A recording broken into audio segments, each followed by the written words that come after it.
હરે કૃષ્ણ.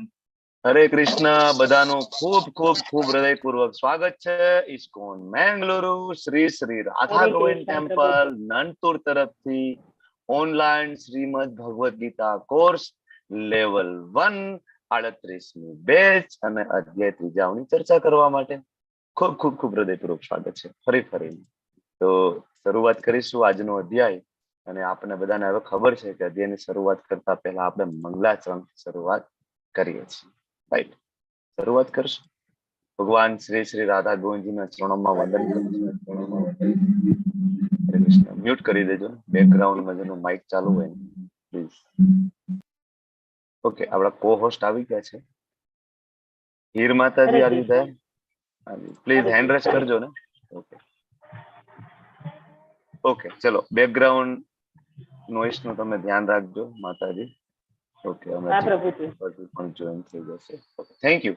શરૂઆત કરીએ. શ્રી શ્રી રાધા ગોવિંદજી ને વંદન કરીએ, નતમસ્તક થાય અને ખૂબ જ ભાવપૂર્વકની પ્રાર્થનાઓ સાથે આજનો અધ્યાય કર્મયોગ શરૂઆત કરીશું. મંગલાચરણથી લઈશું. ઓમ અજ્ઞાનતિમિરાંધસ્ય જ્ઞાનાજનશલાકયા ચક્ષુરુન્મિલિતં યેન તસ્મૈ શ્રી ગુરુવે નમઃ. શ્રી ચૈતન્ય મનોભીષ્ટમ સ્થાપિતમ યેન ભૂતલે સ્વયં રૂપ કદા મહ્યમ દદાતિ સ્વપદાંતિકમ. આ જે પહેલો શ્લોક છે ને, ઓમ અજ્ઞાનતિમિરાંધસ્ય, એ ગુરુ મહારાજ માટે છે. તમારે બધાની ઘરે કૃષ્ણ તો હતા ને, બરાબર, તમે કૃષ્ણને ઓળખતા હતા, પણ કૃષ્ણની ભક્તિ કોણ આપશે? કૃષ્ણ વિષયક જ્ઞાન કોણ આપશે? ઓથેન્ટિક 4 જે સંપ્રદાયો છે, જે આપણે આવતીકાલે ચર્ચા કરવાના છે, 4 સંપ્રદાયની અંદર આપણને કોણ દીક્ષા આપશે? કોણ આપણને ગુરુ મહારાજ ભગવાન શ્રી કૃષ્ણના શરણે લઈ જશે? એટલે ગુરુ મહારાજ છે આપણને અજ્ઞાન રૂપી અંધકારમાંથી બહાર કાઢે. એટલે સૌથી પહેલા પ્રણામ ગુરુ મહારાજ. પછી રૂપ ગોસ્વામી. તમે બધા આપણે ગઈકાલે ચર્ચા કરી હતી 6 ગોસ્વામી, જેના થકી આજે આપણે વૃંદાવનમાં લીલાસ્થળીઓના દર્શન કરીએ છીએ. ભગવાનના મહાન ભક્ત, પરમ ભક્ત, અને એને મંજરીઓ કીધા છે ભગવાનની લીલાઓમાં. રૂપ ગોસ્વામી, સનાતન ગોસ્વામી, એની શાશ્વત લીલાઓમાં મંજરીઓ છે. તો એમને પ્રણામ કરીએ છીએ. વંદેહમ શ્રી ગુરો શ્રીયુતા પદકમલમ શ્રી ગુરુન વૈષ્ણવાંશ્ચ શ્રી રૂપમ સાગર જાતમ સગણ રઘુનાથાન્વિતમ તમ સજીવમ સાધ્વેતમ સાવધૂતમ પરિજન સહિતમ કૃષ્ણ ચૈતન્ય દેવમ શ્રી રાધા કૃષ્ણ પાદાન સગણ લલિતા શ્રી વિશાખાન્વિતાંશ્ચ. હે કૃષ્ણ કરુણા સિંધુ દીન બંધુ જગતપતે गोपेश गोपिका कांत राधा कांत नमस्ते. तप्त कांचन गौरांगी श्री राधे वृंदावनेश्वरी वृषभानुसुते देवी प्रणमामि हरि प्रिये. वांछा कल्पतरुभ्यश्च कृपा सिन्धुभ्यैव च पतितानां पावनेभ्यो वैष्णवेभ्यो नमो नमः. नमो विष्णुपादाय कृष्णा पृष्ठाय भूतले श्रीमते भक्ति वेदांत स्वामिनिति नामिने. नमस्ते सरस्वती देवे गौरवाणी प्रचारिणे निर्विशेष शून्यवादी पाश्चात्य देश तारिणे. जय श्री कृष्ण चैतन्य प्रभु नित्यानंद श्री अद्वैत गदाधर श्रीवासादि गौर भक्त वृंद. हरे कृष्णा कृष्णा कृष्णा हरे हरे, हरे राम राम राम हरे हरे. हरे कृष्णा. हरे कृष्णा પ્રભુજી दंडवत प्रणाम. હરે કૃષ્ણ પ્રભુજી. બધા સાધકો हरे कृष्ण प्रभु जी. હરે કૃષ્ણ પ્રભુજી. ખૂબ ખૂબ ખૂબ હૃદયપૂર્વક સ્વાગત છે. Welcome everyone. શરૂઆત કરીએ આજનો અધ્યાય, ત્રીજો અધ્યાય કર્મયોગ. આપણા બધાનો ઇન્ટરેસ્ટનો વિષય છે કર્મયોગ. આપણને ખાસ તો આ જાણવાની બહુ ઈચ્છા હોય છે કર્મ વિશે, કારણ કે આપણે પુણ્ય કર્મ કરીએ છીએ, દાન કરીએ છીએ, સારું કર્મ કરીએ છીએ, અને અજાણતા આપણાથી પાપ કર્મો પણ થાય છે. તો આપણને હંમેશા એ જાણવાની જિજ્ઞાસા હોય છે કે ચાલો આ પાપ કર્મનું ફળ શું મળે, પુણ્ય કર્મથી શું થાય. આમ તો આના વિશે ડિટેલમાં આગળ પણ આવશે, 14મા અધ્યાયની અંદર આવશે, 17મા અધ્યાયની અંદર પણ આવશે, બરાબર. તો કર્મયોગ તમે બધા આજે હરે કૃષ્ણ ત્રીજા અધ્યાયમાં ફરીથી મારી સાથે એ જ ઉત્સાહ, એ જ ધૈર્ય અને નિશ્ચય સાથે જોડાઈ ગયા છો. હું તમારો બધાનો ખૂબ ખૂબ આભારી છું. આ કોઈ સામાન્ય પ્રસંગ નથી સવારમાં ભગવદ ગીતાની ચર્ચા કરવી. 7મા અધ્યાયમાં 2 શ્લોક છે તમારા બધા માટે. તમારો જે ઉત્સાહ છે, જે કૃષ્ણને જાણવાની જે જિજ્ઞાસા છે, એ રેર છે. હજારો અને કરોડો માંથી કોઈક એવો વિરલો નીકળે છે જેને કૃષ્ણ ભક્તિ કરવા માટેની ખાલી ઈચ્છા પ્રગટ થાય. ભક્તિ થાય એ દૂરની વાત છે, ખાલી હૃદયમાં એક ઈચ્છા પ્રગટ થવી ને, મારે ભગવદ્ ગીતાને જાણવું છે, મારે કૃષ્ણને જાણવા છે.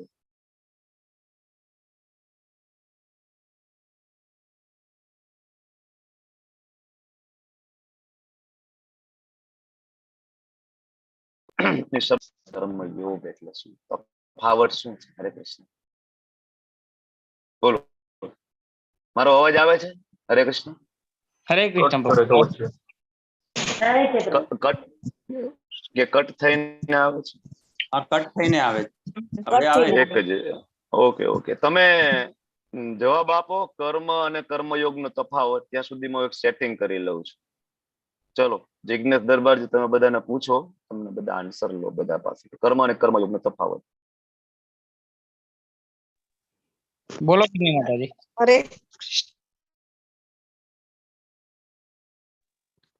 હરે કૃષ્ણ પ્રભુજી. હરે કૃષ્ણ. કર્મયોગ એટલે ભગવાન સાથે જોડાવું, શ્રી કૃષ્ણ ભગવાન સાથે, ભગવાન માટે જે પણ કરીએ ભગવાનને રાખીને, એ કર્મયોગ. અને કર્મ એટલે ભૌતિક, આપણે આ જે ઇન્દ્રિયો તૃપ્તિ માટેના કાર્યો કરીએ છીએ ને, પૈસા પાછળ બધે દોડીએ છીએ, કર્મયોગ. એ કર્મ એકલું. હરે કૃષ્ણ. હરે બિની કૃષ્ણ માતાજી. પ્રભુજી. હરે કૃષ્ણ. હરે કૃષ્ણ, બોલો પ્રભુજી.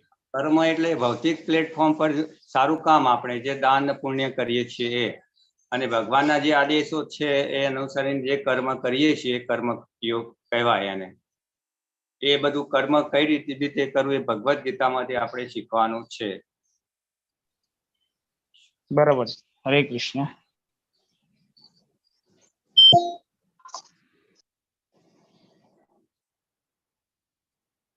બીજા કોઈને કઈ આન્સર આપવો છે? હરે કૃષ્ણ પ્રભુજી. હરે કૃષ્ણ. કર્મ એટલે કે જે આપણે દરરોજ ભૌતિક કાર્ય કરીએ છીએ, પૈસાની દોડ કરીએ છીએ ને, જે કરીએ છીએ તે કર્મ છે. પણ કર્મયોગ એટલે કે જે ભગવાન સાથે જોડાવા માટે આપણે કરીએ છીએ, તે કર્મયોગ છે. ઓકે, ખૂબ સરસ જવાબ છે બધાના. કર્મ અને કર્મયોગ. કર્મ એટલે સવારથી લઈને સાંજ સુધી આપણે જે કઈ કરીએ છીએ આપણા પોતાના માટે, પર્સનલ, બરાબર. પછી એ દાન હોય, પુણ્ય હોય, સારું કર્મ, ખરાબ કર્મ, આપણી જોબ, આપણો બિઝનેસ, આ બધું કર્મ. પણ જયારે એની પાછળ શબ્દ યોગ એડ થાય, યોગ મતલબ જોડાવું, બરાબર. તો જોડાવું કોની સાથે? યુજ શબ્દમાંથી યોગ શબ્દ બને છે, યુજ ધાતુમાંથી. અને ભગવાન સાથે જોડાવું એટલે યોગ.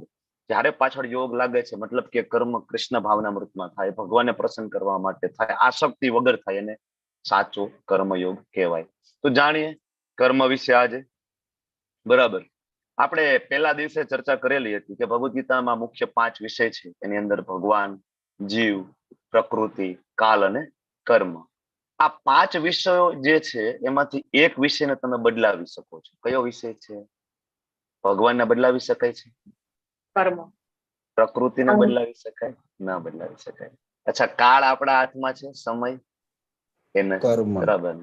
એક જ વસ્તુ એવી છે, કર્મ, કે જે તમે આ મનુષ્ય જીવનની અંદર તમે કર્મને ચેન્જ કરી શકો છો, બરાબર. તમે ભગવદ ગીતા વાંચી અને તમને ખબર પડી જાય કે મારું કર્મ સત્વગુણમાં છે, મારું કર્મ રજોગુણમાં છે, મારું કર્મ તમોગુણમાં છે. આ આપણે 14મા અધ્યાયમાં ડિટેલમાં ભણવાના છીએ કે કયા ગુણમાં થતું કર્મ આગળને આપણે કયો જન્મ આપણને અપાવે છે, આપણી ગતિ કઈ રીતના થશે, બરાબર. આ બહુ મહત્વનું છે. આ અધ્યયન અલગ અલગ 5 વિભાગમાં વહેંચવામાં આવેલા છે. શરૂઆતમાં અર્જુનની કન્ફ્યુઝન, એમ કરીને આગળ ભગવાન ઘણા બધા એક્ઝામ્પલ આપશે, અને અર્જુન છેલ્લે સરસ મજાનો પ્રશ્ન પૂછશે, તમારા અને મારા હૃદયની નજીક રહેલો પ્રશ્ન. આમાં જે ચોથો પિક્ચર છે ને, એમાં ભગવાન એક એક્ઝામ્પલ આપણને વાત કરશે, યદ્યત આચરતે શ્રેષ્ઠા. તો આ કોણ છે? આ મહાશય જે વિથ ફેમિલી ઉભા છે, તમને ખ્યાલ હરે છે? કૃષ્ણ પ્રભુજી. ફોર્ડ વ્હીલર, ફોર્ડ ગાડી છે, એમના માલિક છે. હા, ફોર્ડ કંપની જે છે ને, મલ્ટીનેશનલ કંપની આખા વિશ્વની અંદર, એમના માલિક છે આલ્ફ્રેડ ફોર્ડ, આજે ઉભા છે. અને શિલ પ્રભુપાદજીના એ દીક્ષિત ઇસ્કોનના ડીઓટી છે. રોજ 16 કરતા વધારે માળા, એવરીડે મંગલા આરતી, બરાબર, પ્રચાર કરવો, લેક્ચર આપવા, શ્રીમદ ભગવદ્ ગીતા બુક ડિસ્ટ્રીબ્યુશન થી લઈને બધું, નાનામાં નાનું કામ થી લઈને મોટામાં મોટું કામ, અને આખા વિશ્વનો સતત પ્રવાસ કરી રહ્યા છે. અને ઇસ્કોન નું જે વડુ મથક એટલે કે હેડ માયાપુર, બંગાળની અંદર જે મંદિર, સૌથી મોટું મંદિર, મેં પહેલા દિવસે તમને ફોટો બતાવ્યો હતો, બરાબર, એ મંદિર જે બની રહ્યું છે એમાં સૌથી મેક્સિમમ જે ડોનેશન છે એબાઉટ 300 થી 400 કરોડનું ડોનેશન છે, એ આમનું છે, ખાલી એકલા વ્યક્તિનું છે. આપણને એમ થાય કે ઇસ્કોન છે ભારતમાંથી પૈસા બહાર લઈ જાય છે, ખરેખર એવું કોઈ ઓર્ગેનાઇઝેશન છે ને, બરાબર, વર્લ્ડ વાઇડ ઓર્ગેનાઇઝેશન છે, સરસ મજાનો પરિવાર છે શ્રી પ્રભુપાદ જે બનાવ્યો છે, કે જેમાં જે કૃષ્ણ ભક્તિ કરે છે એ બધા એમાં શાંતિથી રહી શકે છે, સાધના કરી શકે છે, સનાતન ધર્મની પ્રેક્ટિસ કરી શકાય છે. તો હવે કર્મયોગનો અધ્યાય એટલે આપણે શરૂઆત કરીશું બીજા અધ્યાયના 47મા શ્લોકમાં. તો બીજા અધ્યાયના 47મા શ્લોકની અંદર ભગવાને આપણને ગઈકાલે સમજાવ્યું, કર્મણીય વાધિકાર રસ્તે માં ફલેષુ કદાચન, બરાબર, માં કર્મ ફલે ત્રુગુ માતે સંગવસ્તો અકર્મણી. ભગવાને કીધું કે અકર્મણી ક્યારેય નહીં થવાનું, મતલબ કર્મ તો કરવાનું જ છે, પણ કઈ રીતના? તો કે ભાઈ ફળ પ્રત્યેની આસક્તિ છોડી દો, કારણ કે ફળ તમારા હાથમાં નથી. મેં ગઈકાલે એક આપણા ડોક્ટર મેડમ હતા, મને પ્રશ્ન પૂછતા હતા, તો આપણે ગઈકાલે ચર્ચા કરી હતી ને કે 2 દર્દી છે, બેયને પેરાસિટામોલ આપો છો, એકને તાવ ઉતરી જાય છે ને એકને નથી ઉતરતો. આપણા હાથમાં નથી, કોઈ પણ રિઝલ્ટ એકચ્યુઅલી આપણા હાથમાં નથી. આપણો કર્મ, આપણા પ્રારબ્ધ, સામેવાળી વ્યક્તિના કર્મ, સામેવાળા વ્યક્તિનું પ્રારબ્ધને નક્કી થઈને જ રિઝલ્ટ મળે છે. બાકી જો ખરેખર કર્મ કરવાથી 100% રિઝલ્ટ મળતું જ હોય તો તમે વિચાર કરો કે તમે જયારે ભણતા હતા, તમે 12 સાયન્સ કરેલું હોય, 12 કોમર્સ આર્ટ્સ કરેલું હોય, તમે જોવો કે તમારી સાથે એવા ઘણા બધા બીજા હોશિયાર વિદ્યાર્થીઓ હતા, બરાબર, પણ એમાંથી તમે કંઈક અલગ લેવલ ઉપર બેઠા છો, બરાબર, અને એ અત્યારે નથી. અથવા તમે એવું જોવો છો કે તમારા કરતા જે એજ્યુકેશનમાં એટલા બ્રાઇટ નથી, પણ એ તમારા કરતા હાયર લેવલની પોઝિશન ઉપર બેઠા છે આજે, અને આપણે ત્યાં જોબ કરી રહ્યા છીએ. આવું બને છે. શું કામ આવું થાય છે કે, બરાબર, શું કામ એ વધારે સક્સેસ ગયા છે? Y? Welcome જરીવાલાજી, welcome, welcome Bhupatji, પ્રણામ. તો શું કામ આવું બને છે? પ્રારબ્ધના કારણે, બરાબર. ખરેખર જો ખરેખર જુસ્સાથી કર્મ કરવામાં આવે ને રિઝલ્ટ મળતું જોઈએ તો બધાને મળવું જોઈએ, પણ પોસિબલ નથી થતું. વાય? કારણ કે પ્રારબ્ધ. અચ્છા, ભગવાન અહીં કહે છે કે ફળ ઉપર અધિકાર નથી રાખવાનો, તો ફળ કોને અર્પણ કરવાના? તો કે ભગવાનને. ક્યાં કહેશે? 5મા અધ્યાયમાં. અચ્છા, બધા ફળ શું કામ ભગવાનને આપણે અર્પણ કરીશું, કામ આપણે કરીશું ફળ ભગવાનને? કારણ કે બધું ભગવાનનું છે. 7મા અધ્યાયમાં આવશે પરા અને અપરા શક્તિ, ત્યારે તમને કન્સેપ્ટ વધારે ક્લિયર થાય. પણ હું તમને એક સામાન્ય ઉદાહરણ આપું. કોઈ ખેડૂત છે, એની જમીન ઉપર ધારો કે ઘઉંના બીજ ઉગાડે છે, અને એમાંથી ધીમે ધીમે ઘઉં ઉગે છે, અને એના ડુંડવામાંથી ઘઉં કાઢે છે, વેચે છે. આમાં ખેડૂતનું શું છે? જમીન જે ખેડૂત છે સાથે લઈને જન્મ્યા છે, અથવા જમીન એને પોતે બનાવી છે? નથી બનાવી. અચ્છા, એની અંદર જે બીજ બોવે છે, તો બીજ ખેડૂતે પોતે ઉત્પન્ન કર્યા છે ઘરની અંદર કોઈ પ્રોસેસ કરીને? નથી. અચ્છા, બીજ બોવી દીધા છે, પછી એમાં પાણીની જરૂર પડશે, તો પાણી ખેડૂત પોતે ઉત્પન્ન કરી શકે છે? નથી કરી શકતા. આધાર રાખવો પડશે ભગવાન ઉપર. અચ્છા, પાણી પછી એને સૂર્યપ્રકાશની જરૂર પડશે ને? સૂર્યપ્રકાશ વગર કોઈ પણ વનસ્પતિ વૃક્ષ ઉગી નહીં શકે. તો સૂર્યપ્રકાશ આપણે સૂર્ય બનાવેલો છે? આપણા વૈજ્ઞાનિકોએ સૂર્ય બનાવેલો છે? નથી બનાવેલો. અને આ બધું થયા પછી પણ એ ઘઉંની અંદર એનો ટેસ્ટ, આપણે એમાં ઇન્જેક્શન મારવા જઈએ, આપણે ટમેટા ઉગાડીએ તો ટમેટા ખાટા થાય, બાજુમાં મરચા ઉગાડીએ તો મરચા તીખા થાય, તો કોણ આપણે અંદર ટેસ્ટ પૂરવા જઈએ છે ઇન્જેક્શન મારી મારીને? તો આ બધું કોણ કરી, કઈ શક્તિ આની પાછળ કામ કરી રહી છે? આની પાછળ આપણે એક નાની એવી મહેનત છે ખાલી. ભલે તમે બધા ખેડૂત હશો, ખૂબ મહેનત છે, નો ડાઉટ, પણ કહેવાનો મતલબ એ છે કે આપણું કઈ નથી. હા, ખેડૂતની મહેનત છે, તમે લખો છો, જે મારું હું આગળ સમજાવી રહ્યો છું. ખેડૂતની મહેનત છે, મહેનત ક્યારે છે? કે એને ખેતી કરવાનું જ્ઞાન છે. અચ્છા, ખેતી કરવાનું જ્ઞાન ક્યાંથી આવ્યું એની પાસે? ખેતી કરવાનું જ્ઞાન ક્યાંથી આવ્યું? જ્ઞાન તો વેદોમાંથી આવે છે. જ્ઞાન અપોહનમ શ્રુતિ, ભગવાન એમ કે છે 15મા અધ્યાયમાં, હું આપું છું, બરાબર. ડ્યુટીઝ, બ્રાહ્મણ, ક્ષત્રિય, વૈશ્ય અને શુદ્ર, બરાબર. ખેડૂત એટલે વૈશ્યમાં આવે, બરાબર. તો એની ડ્યુટીની એને ખબર કેમ પડી કે મારે આ કરવાનું છે? વંશ પરંપરાગત એને શીખ્યું, પણ કોઈકે તો જાણ્યું હશે ને ક્યાંકથી વાંચીને. તો એ જ્ઞાન ક્યાંથી પ્રાપ્ત થયું? અચ્છા, જે જ્ઞાન પ્રાપ્ત થાય એ મગજ કોને આપેલું છે? અચ્છા, આ પંચમહાભૂતનું બનેલું શરીર કોને આપેલું છે? આપણાથી ઉત્પન્ન થાય, અથવા સ્ત્રી પુરુષના સંયોગથી જ સંતાન ઉત્પન્ન થાય? જો એવું થવું જોઈએ, એવું થતું હોય તો આજે વંધ્યત્વના કેટલા બધા કેસ છે સમાજની અંદર. સ્ત્રી પુરુષનો સંગ તો થાય છે, પણ કેમ કન્સીવ નથી થતું? કેમ? બરાબર ને? બાળક નથી. જ્યાં સુધી દેવી ચેતના એમાં પ્રગટ નથી થતી ત્યાં સુધી સંતાન પ્રાપ્તિ નથી થતી. જ્યાં સુધી ઈશ્વરીય કૃપા પ્રાપ્ત ના થાય ને ત્યાં સુધી ના. ઘણા બધા ડોક્ટરો હાથ ઊંચા કરી દે છે ને, 5 વર્ષ દવા લો, 10 વર્ષ દવા લો. શું કે ડોક્ટર કે ભાઈ હવે તમે ઈશ્વર ઉપર શ્રદ્ધા રાખો, અમે બધા રિપોર્ટ કરી દીધા છે, અમે બધી દવાઓ આપી દીધી છે, અમારાથી આગળ થાય એમ નથી. છે ને? વંધ્યત્વ નિવારણમાં આવું જોઈએ છે. ને ઘણી વખત સામાન્ય ચમત્કાર, સામાન્ય ટૂચકો કરવાથી બાળક આવે છે. ઈશ્વરીય કૃપા છે. તો મતલબ આમાં આપણું કઈ નથી આપણું શરીર, નથી આપણું જ્ઞાન, નથી આપણી ખેતી જમીન.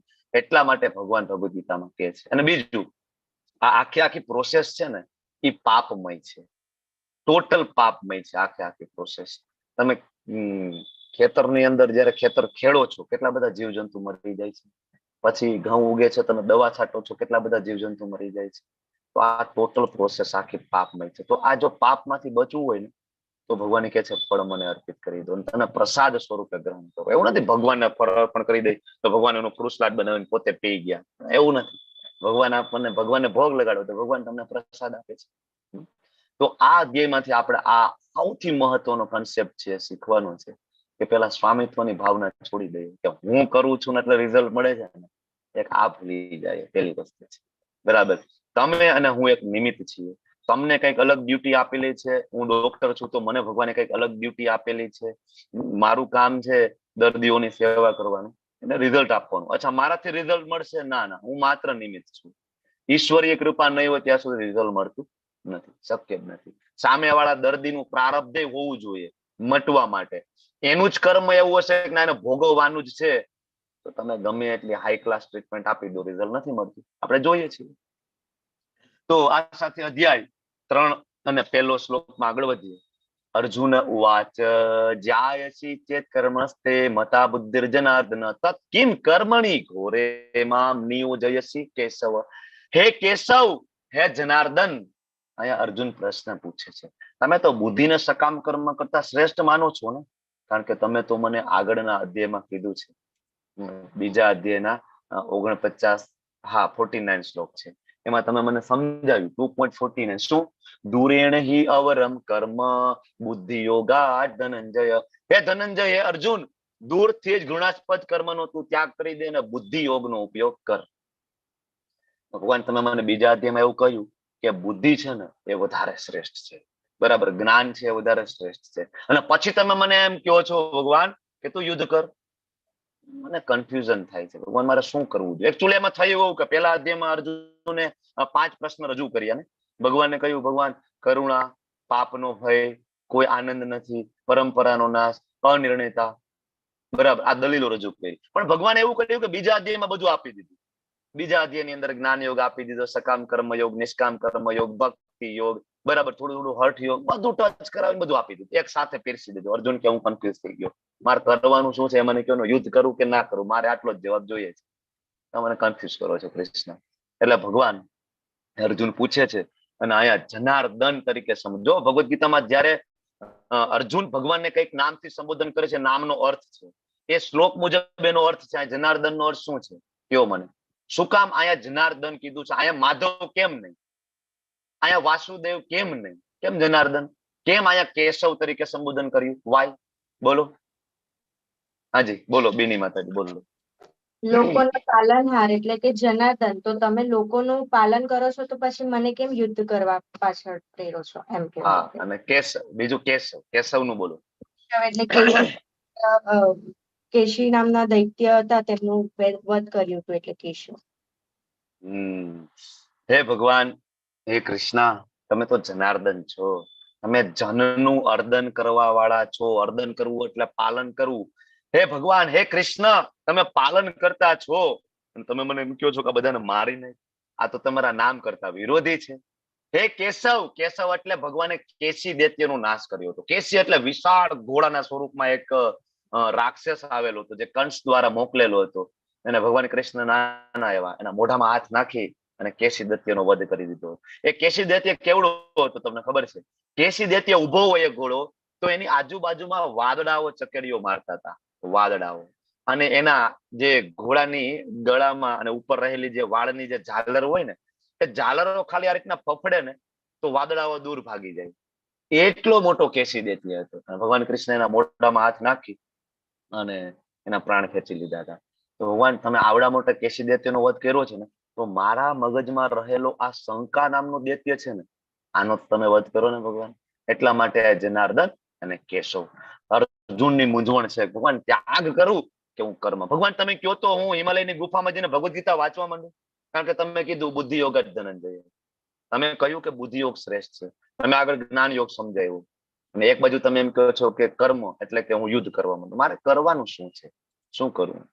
એટલે આગળ અર્જુન બીજા શ્લોકમાં કહે છે કે વ્યામિશ્રેણ વાક્ય ન મિશ્ર. આમાં તો બધું મને મિક્સ લાગે છે, કઈ મને સમજાતું નથી. તમારા આ ઉપદેશ મને દ્વિઅર્થી લાગે છે. એક બાજુ તમે એમ કહો છો કે જ્ઞાન શ્રેષ્ઠ છે, બુદ્ધિ શ્રેષ્ઠ છે, બુદ્ધિથી તું કર્મ કર, ખરાબ કર્મો છોડી દે. એક બાજુ તમે એમ કહો છો કે યુદ્ધ કર. અચ્છા, યુદ્ધ ખરાબ કર્મ નથી? બધાના ગળા કાપી નાખીશ, હું મારી નાખીશ? તો મને સમજાતું નથી મારે શું કરવું જોઈએ. મારી મતિ મૂંઝાઈ ગઈ છે. તમે કૃપા કરીને મને જણાવો કે શ્રેય શું છે? પાછું જો અહીંયા માગે છે અર્જુન, જયારે જયારે ભગવાન પાસે કંઈક માગે છે, શું માગે છે? ભગવાન મારું શ્રેય હોય મને કહો ને. શ્રેય અને પ્રેય. પ્રેય એટલે ટૂંકા ગાળાનો ફાયદો, અને શ્રેય એટલે ભગવાન મારા માટે શાશ્વત કલ્યાણકારી હોય ને, તમે મને એ રસ્તો બતાવજો. મારે ટૂંકા ગાળાનો ફાયદો નથી જોઈતો. કારણ કે ભગવાન મને ખબર છે ટૂંકા ગાળાનો ફાયદો મારા ભાઈ યુધિષ્ઠિર મહારાજ સમ્રાટ બનશે તો મને એનું સમકક્ષ સ્ટેટસ મળવાનું છે. બરાબર ને અર્જુનજી? ભગવાન યુધિષ્ઠિર મહારાજ ચક્રવર્તી સમ્રાટ બનવાના હતા, તો અર્જુનનું સ્ટેટસ કેવું થશે? Same, equal. મને ખબર છે અર્જુન કે નહીં, તમે કયો કે આ શ્રેય મને કયો, લાંબા ગાળાનો ફાયદો. આના ઉપરથી આપણે શીખવું, જયારે મંદિરમાં જઈને બે હાથ જોડીને પ્રાર્થના કરીએ ને, તો શું માગવું. માગવા જાય તો વાંધો નથી. શરૂઆતના પાપા પગલી વાળા આપણે બધા ભક્તો છીએ ને, આપણે ભગવાન પાસે માગવા પણ જાય, હે દ્વારકાધીશ મારા હામો જોજે ભાઈ. બરાબર? જયારે દુઃખમાં હોય ત્યારે તો ખાસ યાદ આવે. પછી આનંદમાં હોય ત્યારે ભગવાન બહુ યાદ નથી આવતા, પણ દુઃખમાં જરૂર યાદ આવે. ભગવાન કે કાંઈ વાંધો નહીં, દુઃખમાં મને યાદ કરે છે, મારું બાળક છે. આગળ 7મા અધ્યાયમાં કહે છે. તો બે હાથ જોડીને માગીએ ને ત્યારે કૃષ્ણને કહેવાનું કે ભગવાન મારામાં બુદ્ધિ નથી, હું તો માગી રહ્યો છું, મને ધન આપો, મને સંપત્તિ આપો, મને આ આપો, મને તે આપો, મર્સિડીઝ આપો. મારા લગ્ન નથી થતા, કોઈ સારી છોકરી બતાવો, મારા લગ્ન કરાવો. મને ક્યાં ખબર છે કે લગ્ન કર્યા પછી કઈ માથાકૂટ ચાલુ થવાની છે? તમે જોઈ લેજો. આગળનું વિચારીને જે કઈ દેવાનું હોય તો દેજો. તમને એવું લાગે કે હું આ બધું કરીને દુઃખી થવાનું છું આગળ જતા, શોર્ટ ટર્મ નું મને સુખ મળશે પણ લોંગ ટર્મ નું દુઃખ મળશે, તો ભગવાન બે હાથ જોડીને પ્રાર્થના છે કે નો આપતા, ભલે હું માગું છું. આ આપણી પ્રાર્થના હોવી જોઈએ. મર્સિડીઝ માગી તો લઈએ, પણ પછી ખબર પડે કે મર્સિડીઝ નું ખાલી સર્વિસ હોય ને એ 60-70 હજાર રૂપિયાની થાય છે. એ પૈસા ક્યાં લેવા દેવાના? મર્સિડીઝ લઈ એક ડ્રાઈવર રાખવો પડે. બજારમાં જઈએ પાછળથી કોઈ બાઇક વાળો ખાલી નાની એવી ઠોકર મારી દે, નાનો લીટો પડી જાય, લીટો રિપેર કરાવવામાં 20,000 રૂપિયા થાય છે. આ તો પછી ખબર પડે આપણને. બરાબર? તો ભગવાન જોઈ લેજો. શ્રેય હોય ને તો આપજો, લોંગ ટર્મ હોય તો આપજો. પિતા હોય ને, પિતા મેં આની પહેલા કીધું હતું, પપ્પાને ખબર હોય એના બાળક માટે શું શ્રેષ્ઠ કરશે. ક્યારેક પપ્પા કઠોર પણ બની જાય. બરાબર? બાળક માગે પપ્પા ના લઈ દે, કારણ કે પપ્પાને ખબર છે શિયાળામાં આઈસ્ક્રીમ ના ખવાય તો ના ખવાય, પપ્પા ના લઈ દે. બરાબર છે? હા, એટલે આ ભગવાન આપણા પિતાજી છે. કહેવાનું ભગવાન, શું કરવાનું ભગવાન? તમને શ્રેય લાગતું હોય તો આપો. એટલે અહીંયા અર્જુન કન્ફ્યુઝ છે. ભગવાન એક વસ્તુ કયો ને, એકમ વદ. તમે કયો તો હું જ્ઞાન યોગમાં આગળ વધુ, હિમાલયની ગુફામાં જઈને ભગવદ ગીતા વાંચું. અને તમે કયો તો જેમ હનુમાનજી મહારાજે રામચંદ્રજીની સેવામાં જે કર્મયોગ નું ઉદાહરણ પૂરું પાડ્યું છે ને, લંકાને બાળીને ભસ્મ કરીને આવ્યા છે ને, તો હું પણ તમારી પ્રસન્નતા માટે બધાનો નરસંહાર કરી નાખું. તમે મને કહો ને ભગવાન શું કરવું જોઈએ? કન્ફ્યુઝ. હવે ભગવાન આગળ કે છે. હવે અર્જુને એવું કહ્યું હતું બીજા અધ્યાયની શરૂઆતમાં કે ભગવાન મારાથી તો યુદ્ધ નહીં થાય, હું તો આ શસ્ત્ર નીચે મૂકી દઉં છું અને હું તો જંગલમાં જઈને આના કરતા હું ભિક્ષા માંગી લઉં, હું તો ભીખ માંગી લઈશ. આપણાથી યુદ્ધ નહીં થાય, અર્જુન આવું કહ્યું. અને હું કોઈ કર્મ નહીં કરું. અર્જુન એવું હતું કે જંગલમાં જાય ને એટલે કઈ કર્મ કરવા પડશે નહીં. એટલે ભગવાન સમજાવે છે કે પ્રત્યેક વ્યક્તિએ ભૌતિક પ્રકૃતિ દ્વારા મેળવેલા ગુણો અનુસાર વિવશ થઈને કર્મ કરવું પડે. તમારે ના કરવું હોય તો પણ તમારે કર્મ તો કરવું જ પડશે. કોઈ પણ વ્યક્તિ એક ક્ષણ માટે પણ કર્મ કર્યા વગર રહી ના શકે. તમે કદાચ તમારી પત્ની, બાળકો, મા બાપને છોડીને કાશીમાં જતા રહ્યો, ઋષિકેશ જતા રહ્યો ને, તોય પેટનો ખાડો પૂરવા માટે કંઈક તો વ્યવસ્થા કરવી પડશે. ત્યાં કઈ નહીં તો તમારે ભિક્ષા માંગવા જવું પડશે ને, ઘર ઘર ભટકવું પડશે ને, એ પણ કર્મ છે. બરાબર. છેલ્લે કઈ નહીં તો તમારે પાણી તો પીવું પડશે ને, પાણી ભરવા જવું પડશે ને બાજુની નદીમાં, એ પણ કર્મ છે. કહેવાનો મતલબ એ છે કે ભૌતિક પ્રકૃતિના ગુણો કયા કયા છે?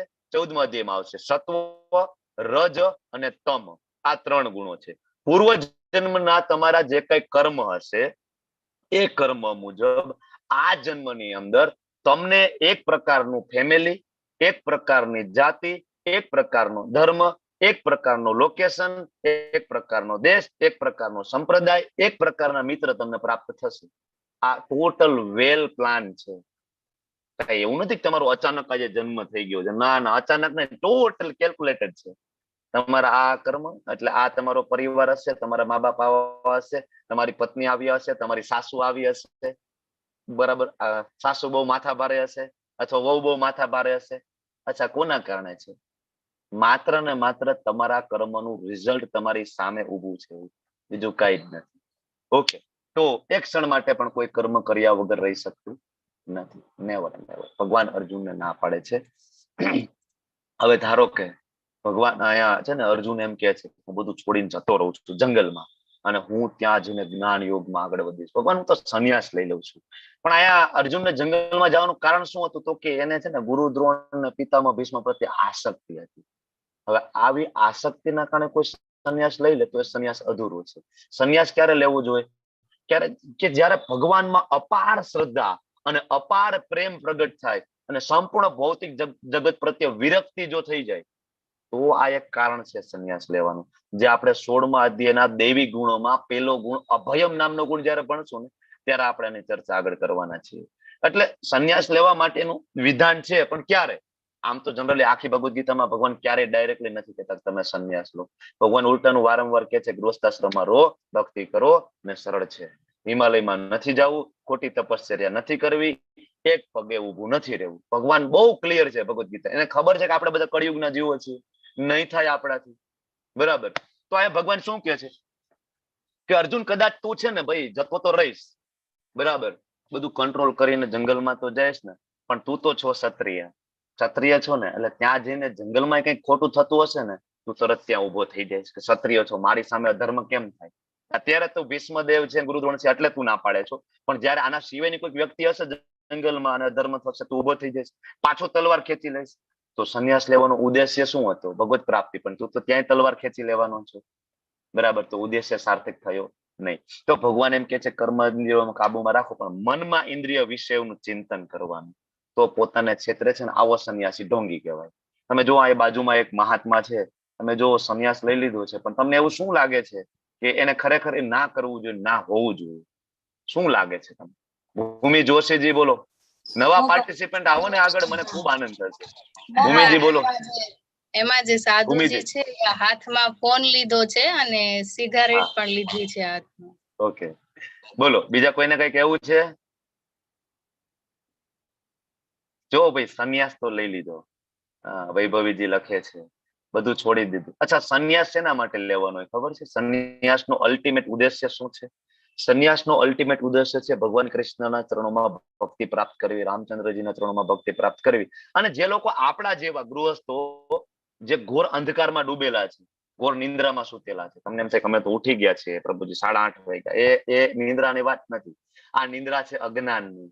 જે આપણે પૈસા પાછળ જે ગાંડી દોટ મૂકી દીધી છે ને, અને આપણને ખબર જ નથી કે મનુષ્ય જીવનનો ઉદ્દેશ્ય શું છે.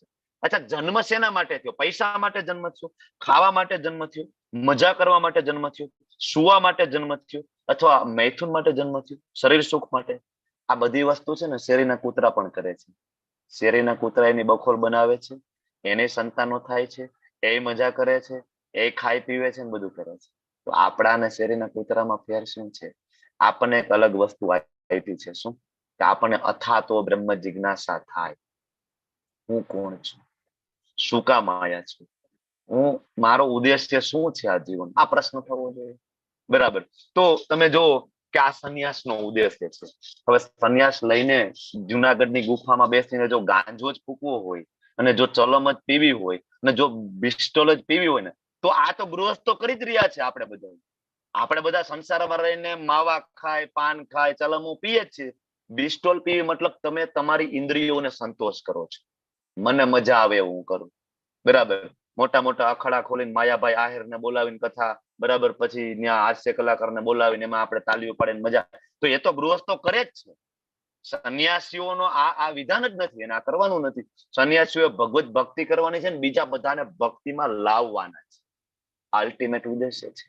પણ હૃદયમાં કૃષ્ણ પ્રત્યે પ્રેમ ના હોય ને, રામચંદ્રજી પ્રત્યે પ્રેમ ના હોય ને, ખોટો સંન્યાસ જયારે લેવાઈ ગયો ક્યારે કંટાળીને માથા ભારે પત્ની હોય, માથા ભારે બાળકો હોય, કંટાળીને ઋષિકેશ વયા ગયા.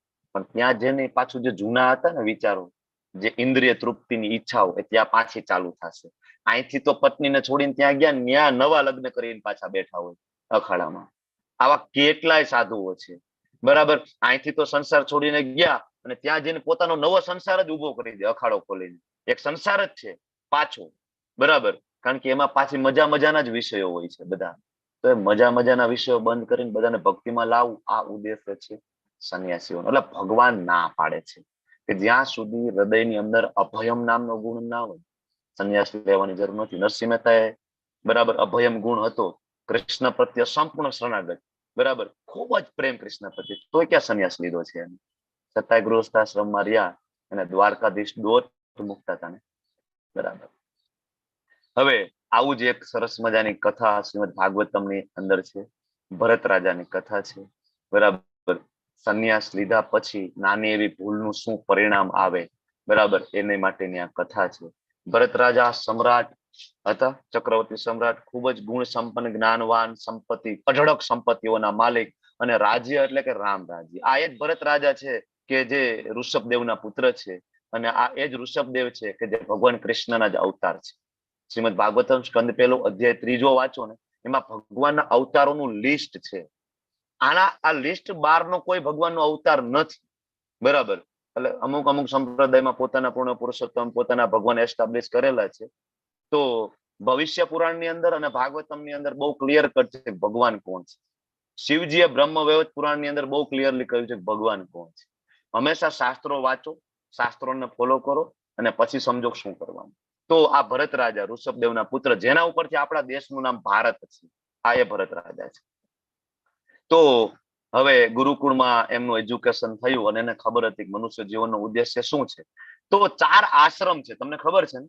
4 આશ્રમ કયા આશ્રમ છે? કયા આશ્રમ? બોલો, જુગતીજી બોલો. જુગતીજી. પ્રણામ ગુરુજી. હા. બ્રહ્મચર્યાશ્રમ, ગૃહસ્થાશ્રમ, વાનપ્રસ્થાશ્રમ, સંન્યાસાશ્રમ. સંન્યાસ આશ્રમ. ભગવાને ભગવદ ગીતાની અંદર વર્ણ વ્યવસ્થા આપી છે. વર્ણાશ્રમ, 4 વર્ણ 4 આશ્રમ. બરાબર. બ્રાહ્મણ, ક્ષત્રિય, વૈશ્ય, શૂદ્ર 4 વર્ણ અને 4 આશ્રમ. બરાબર. બ્રહ્મચર્યાશ્રમ, ગૃહસ્થાશ્રમ, વાનપ્રસ્થ અને સંન્યાસ. તો આમને વાનપ્રસ્થ એટલે શું કે ભાઈ 50 વર્ષે બધું છોડી અને વનમાં જતું રહેવું એટલે વાનપ્રસ્થ.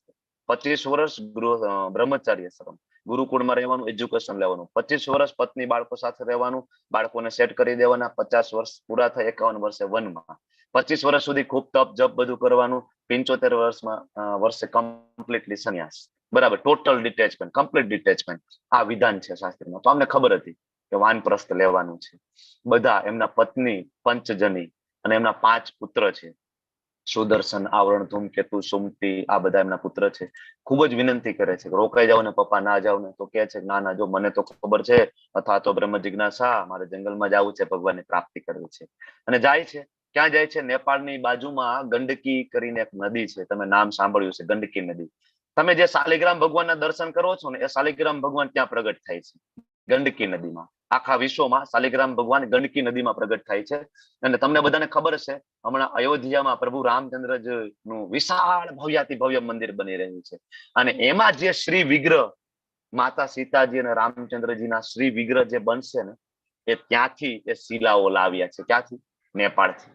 તો એ ગંડકી નદીના કિનારે રાજા ભરત જાય છે અને ત્યાં તપશ્ચર્યામાં બે પુલહાશ્રમ નામનું એક જંગલ છે, ત્યાં બેસી જાય તપ કરવા માટે. હવે તપ કરવા માટે બેસી જાય છે, ભગવાનનું નામ લે છે, જપ ને બધું કરે છે. પણ પ્રોબ્લેમ શું થયો કે હજી જે રાજા વાળી જે કરુણા, એ આસક્તિ હજી થોડી ઘણી હૃદયમાં હતી. એટલે થયું એવું કે એની બાજુમાં એક અવાજ આવે છે, ગર્જના થાય ને એવું. તપ કરતા કરતા બાજુમાં જોવે છે તો એક ગર્ભિણી હરણ હતું, પેટમાં નાનું એવું બાળક, ગર્ભિણી હરણ, બરાબર, પ્રેગ્નેન્ટ. તો એ હરણ દોટ મૂકે છે, પાછળ કોઈક હિંસક પ્રાણી લાઈક સિંહ જેવું કોઈ પડે છે, અને એ હરણ છે નદીને ઠેકી જાય છે, બીકમાં ને બીકમાં. જેવું હરણ નદીને કૂદે છે ને, બરાબર, એમાં એનો પ્રસવ થઈ જાય છે, ત્યાં ડિલિવરી થઈ જાય છે. અને નાનું બચ્ચું હરણ છે એ નદીમાં પડી જાય છે અને ડૂબવા માંડે છે. અને મોટું હરણ જે હતું એની માં, એ ત્યાં મૃત્યુ પામે છે. અને આ દ્રશ્ય ભરત રાજા જોવે છે. ભરત રાજાને સામે આ દ્રશ્ય થાય છે એટલે ભરત રાજા તો સ્વાભાવિક ભગવાનના ભક્ત છે, કરુણા હોવી જોઈએ, દયા હોવી જોઈએ, આપણામાં એ હોવી જોઈએ, બરાબર. જોયું કે ભાઈ તરત એ નાનું એવું હરણ લાવ્યા, સરસ સાફ કર્યું, બરાબર, થોડું ખવડાયું પીવડાયું, ધીમે ધીમે મોટું થવા માંડ્યું. પ્રોબ્લેમ શું થયો, આટલા સુધી કઈ પ્રોબ્લેમ નહોતું. હવે એને શું કરવું જોઈતું હતું, હવે એને હરણને છૂટું મૂકી દેવાનું હતું. મોટું થાય પછી એના ઝુંડમાં પાછું જતું રહ્યું. પણ પ્રોબ્લેમ એ થયો કે હવે ભરત રાજાના યજ્ઞ છૂટી ગયા, એનું તપ છૂટી ગયું, એનું ધ્યાન છૂટી ગયું, એને જપ છૂટી ગયા. તો હવે શું કામ છે? તો કે સવારથી લઈને રાત સુધી એક જ વસ્તુ છે, પેલું હરણ મારું શું કરતું હશે, હરણ ક્યાં વયું ગયું. થોડી વાર હરણ દૂર જાય તો ભરત રાજાને ગમે નહીં, બરાબર. હવે એક દિવસ એવું થાય કે હરણ છે ને, એ તો સ્વાભાવિક છે, મોટું થાય તો ઝુંડમાં જતું રહે, રાત્રે પાછું આવતું નથી. તો ભરત રાજા ખૂબ જ આકુળ વ્યાકુળ થાય છે, મારું હરણ ક્યાં જતું રહ્યું, ક્યાં જતું રહ્યું. હિંસક પ્રાણી એને ખાઈ તો નહીં ગયું હોય ને, મરી તો નહીં ગયું હોય ને. એમ કરતા કરતા ગોતવા નીકળી જાય છે, શોધવા નીકળી જાય છે. અને એમ કરતા કરતા એક નાની એવી જે પર્વતની ટેકરી ઉપરથી પગ એનો લપસે અને પડી જાય છે. હવે પગ લપસે ને પડી જાય છે ને, તો છેલ્લે શું યાદ રહે છે એને? હરણ. પ્રોબ્લેમ આ થઈ ગયો. તપ કર્યું, જપ કર્યું, સંસાર છૂટી ગયો, પણ આસક્તિ હરણમાં રહી ગઈ. તો ઈચ્છા તો એને હરણ પ્રત્યે હતી, તો હવે ભગવાન તો બહુ કૃપાળુ, કૃપાના અવતાર, તરત ઈચ્છા પૂરી કરશે. ક્યાં લખ્યું છે? 8મા અધ્યાયના 6ઠા શ્લોકમાં, કે મૃત્યુ સમયે જે તમારી ઈચ્છા હશે એ મુજબનું નેક્સ્ટ બર્થ પ્રાપ્ત થાય. યમ યમ વાપી સ્મરણ ભાવમ ત્યજંતે કલેવરમ. કલેવરમ એટલે આ શરીર, ત્યજંતે એટલે છોડતી વખતે, યમ યમ વાપી, જે સ્મરણ ભાવ, જેનું સ્મરણ હશે, તમે વેતી કોંતેય, હે કુંતી પુત્ર, બરાબર, એ ભાવને તમે પામશો. સદા તદ ભાવ ભાવિત. હવે હરણ યાદ આવ્યું તો આગલા જન્મમાં એને હરણની યોનિ પ્રાપ્ત થાય છે. ભગવાન હરણ બનાવે છે, માયાદેવી એને હરણ બનાવે છે. પણ ભક્તિ થઈ હતી ને, તો ભગવાનની કૃપાથી એને પૂર્વ જન્મ થોડા યાદ રહે છે. અને એને ખબર પડી જાય, સાલું સંન્યાસ લીધો તો અને હું હરણમાં ફસાઈ ગયો હતો ને, એટલે મારું અલ્ટિમેટ ગોલ મને પ્રાપ્ત ના થયો, ભગવત પ્રાપ્તિ ના થઈ. એટલે હરણના શરીરમાં હોવા છતાં એની યાદ શક્તિ છે. અને એ હરણ પછી એના બીજા હરણ સાથે જતું નથી, અને ત્યાં ભક્તોની આજુબાજુમાં ફરે. ભક્તોએ જે જમ્યા હોય અને જે વધે એને ઉચ્ચિષ્ટ કહેવાય. ભગવાનના પરમ ભક્તોએ ખાધેલું એનું જો એઠું મળી જાય ને, તો કૃપા થઈ જાય. આના માટે ભાગવતમ વાંચો તો તમને ખબર પડે. નારદજી લખે છે, એને ઉચ્ચિષ્ટ કહેવાય. તો એ ઉચ્ચિષ્ટ ખાય છે. અને એક દિવસ જંગલની અંદર દાવાનળ ફાટે છે, પોતાનું શરીર ત્યાં ત્યાગી દે છે. હવે બસ શરીર છોડી દઈએ. નેક્સ્ટ બર્થ એને બ્રાહ્મણ કુટુંબમાં મળે છે. કારણ કે ભગવાને 6ઠા અધ્યાયમાં કીધું છે કે હું જેની ભક્તિ અધૂરી રહે, હું ભક્તિ પૂરી કરાવું છું. ભક્તનો કોઈ દી નાશ નથી થતો. નેક્સ્ટ બર્થ બ્રાહ્મણ કુટુંબમાં. બ્રાહ્મણ કુટુંબમાં જન્મ તો થાય છે, પણ એને યાદ રહે છે આગળના 2 જન્મ છે મારા વેસ્ટ ગયા છે. આ વખતે રિસ્ક લેવાનું નથી. નાનપણથી જ કીપ મમ. એના માતા પિતા ખૂબ જ એને બધું જ્ઞાન આપવાની કોશિશ કરે. ભરત રાજા કાંઈ ના બોલે. છેલ્લે માતા પિતા કંટાળી ગયા કે આ તો આ જળ જેવો છે, આ મૂઢ જેવો છે, કાંઈ ખબર જ નથી પડતી આને. એનું નામ જ પડી જાય જળ ભરત. જળ ભરત, બરાબર. જે કામ ચીંધે કર્યા રાખે, મેલા ઘેલા કપડા, પણ અંદરથી બધું યાદ હતું. ખૂબ જ જ્ઞાની, સતત અંદર જોપ, કીર્તન અને કેવાય ભગવાનનું નામના લીન સતત. હવે એક દિવસ એવું થાય છે કે એના ભાઈ ભાભીઓ એને ખેતરમાં મોકલે છે, ખેતરમાં કામ કરવા જાવ. હવે ભદ્રકાલી, મહાકાલીના ભક્તો એના માટે એક બલિ ચડાવવાની હોય છે. તો બલિ ચડાવવા માટે વ્યક્તિની શોધ કરતા હોય છે. શોધ કરતા કરતા ખેતરમાં જાય છે તો જળ ભરત મળી જાય છે. જોવે તો કઈ બોલે નહીં, સાંભળે નહીં. ઓલા બધા ડાકુને એમ કે યોગ્ય મળી ગયો છે, આને લઈ લો, કે આની બલિ ચડાવી દઈએ. આને લઈ જાય ને મહાકાલીની સામે બલિની તૈયારી કરે. ખૂબ ખવડાવે, પીવડાવે, હાર પહેરાવીને રેડી કરે ને, અને જેવું ઓલું ભાલું કાઢે ને, એને જે ગળું કાપવા માટે, બલિ આપવા માટે, ત્યાં તરત જ સ્વયં ભદ્રકાલી પ્રગટ થઈ જાય છે. ત્યાં મહાકાલી અને પોતાનું ભાલું લઈ અને એના જ જે ભક્તો હતા ડાકુ બધા એનો માથા કાપી નાખે છે. અને કે આ કોણ હતા? ભરત રાજા કૃષ્ણના ભક્ત હતા. અચ્છા, કૃષ્ણ કોણ છે? તો કે મહાદેવના અતિ પ્રિય છે.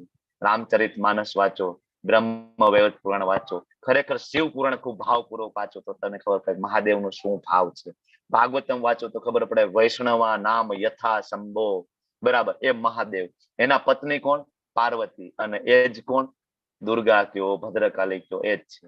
તો ખબર છે કે આ કૃષ્ણના ભક્ત છે ને એને કોઈ હેરાન કરે તો ક્યારેય શિવજી, દુર્ગા, માતા પાર્વતી સહન કરતા નથી. એના ભક્તોને ગળા કાપી નાખે છે. બરાબર. હવે આ પ્રસંગ પતે અને એક દિવસ એવું થાય છે કે એક રાજા રાહુગણ કરીને પાલખી લઈને એમના ગામમાંથી નીકળે છે. અને પાલખીમાં 4 વ્યક્તિ જોઈએ ને, 4 વ્યક્તિ એટલે એક વ્યક્તિ ઘટતું હતું. તો કે ભાઈ કોઈ છે પાલખી ઉપાડવા માટે? તો કે હા, એ જળ ભરતને લઈ જાવી કે આમે કઈ કામ નથી કરતું, તમારી પાલખી ઉપાડશે તો કઈ કામમાં તો લાગશે. આ લઈ ગયા. એવા જળ ભરત એટલા બધા જ્ઞાની હતા ને કે એની પગની નીચે કીડી મકોડા પણ કચરાય નહીં એનું ખાસ ધ્યાન રાખે. કોઈ જીવની હત્યા ના થવી જોઈએ. તો પાલખી તો ઉપાડી લે પણ નીચે જોતા જેવું કીડી મકોડા કેવું કઈ આવે તો આમ જમ્પ કરતા, જેમ ઠેકડા મારતા, તો પાલખી આખી આમ ઊંચી નીચી થાય. અંદર ઓલા રાજા બેઠા બેઠા ખૂબ જ ક્રોધિત થઈ, કોણ છે એ કે કેમ ખબર નથી પડતી કઈ રીતના પાલખી ઉપાડવાની? કોણ છે આ મૂર્ખી? કે એક વખત કીધું, 2 વખત કીધું, પણ આ તો ભગવાનના ભક્ત છે. અને પછી રાજાનો ગુસ્સો ખૂબ જ વધે છે, બહાર નીકળે છે અને ન કહેવાના કેટલા બધા શબ્દો કહે છે. કોને? ભરત રાજાને. બરાબર. ત્યારે જળ ભરત છે એનું મોઢું ખોલે છે ત્યારે સમજાવે છે કે રાજા, તમે તો આ કદાચ એક નાના એવા રાજ્યના રાજા છો અને હું એ જ ભરત રાજા છું જેના ઉપરથી આ દેશનું, આ સામ્રાજ્યનું નામ ભરત છે.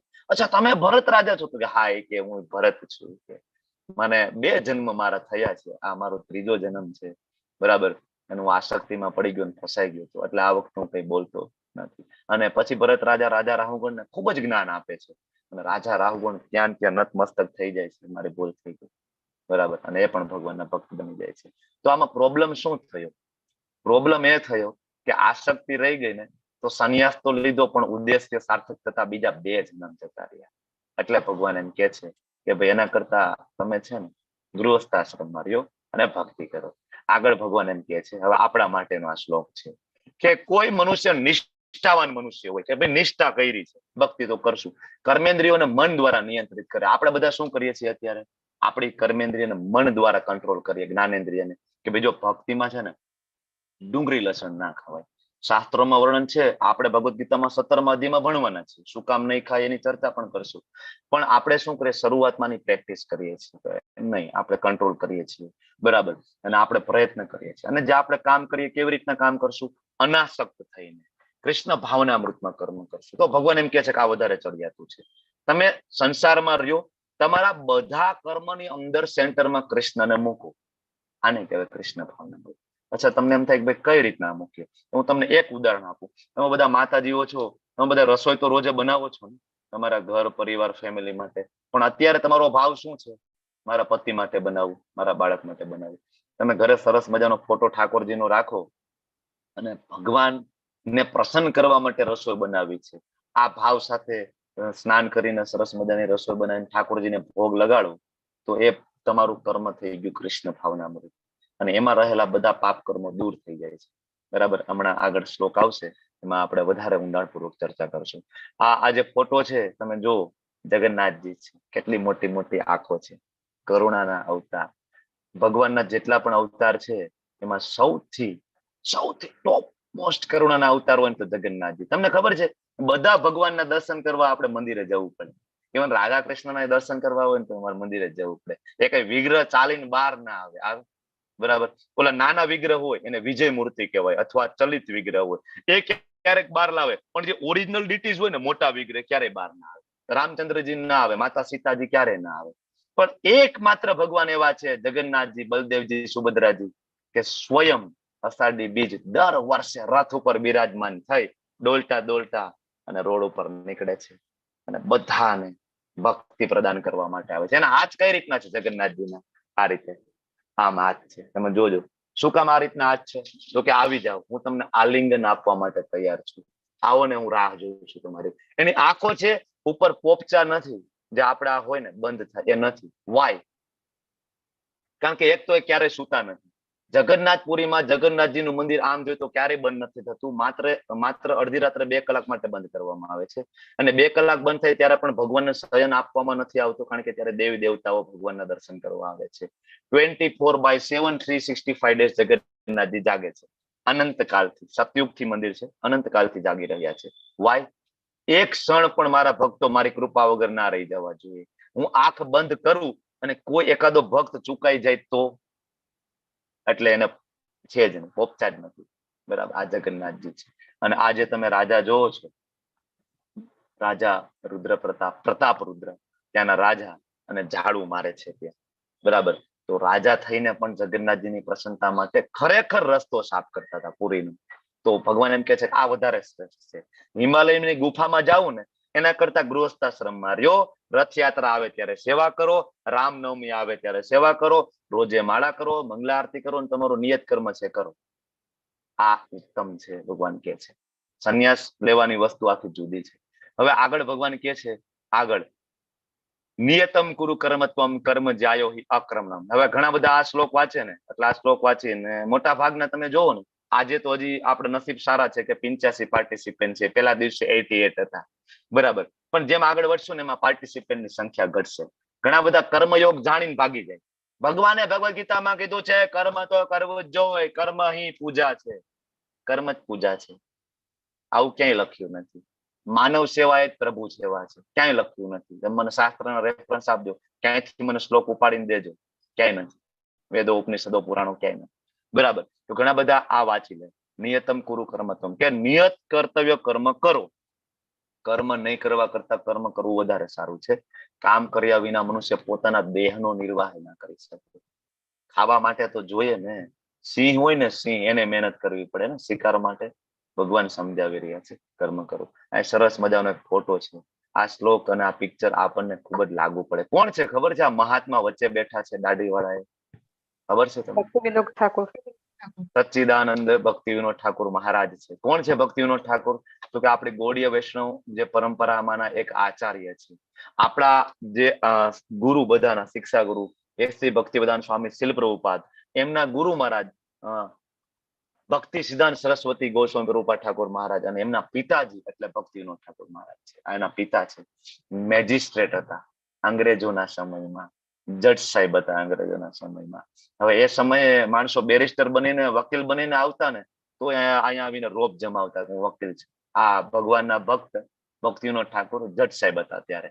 કેવા જજ સાહેબ હતા? એક સમયે એ નક્કી કરે છે કે ભાઈ ચાલો હવે તો મારે માયાપુર જતું રહેવું છે, ચૈતન્ય મહાપ્રભુનું જે જન્મસ્થળી છે ત્યાં જવું છે, અને મારે ત્યાં જ ભક્તિ કરવી છે. તો રિઝાઇન મૂકી દે છે, ના હવે બસ, હવે નિવૃત્તિ. જતા તો રહે છે. 15 દિવસની અંદર અંગ્રેજોની આખી ટીમ ત્યાં ફરીથી પહોંચી જાય છે. મહારાજ તમે જતા રહ્યા ને, તમારા વગર બધું કામ અટકીને પડ્યું છે. તમે જે કામ 1 કલાક 2 કલાકમાં કરતા હતા ને, એ કામ અમારાથી 15 દિવસ સુધી નથી થતું.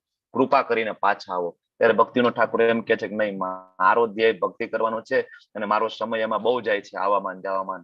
તો અંગ્રેજો એમ કે છે, મહારાજ તમારા માટે 4 બોગીની ટ્રેન તમારા ઘરથી તમારી ઓફિસ સુધી નખાવી દઈએ તો?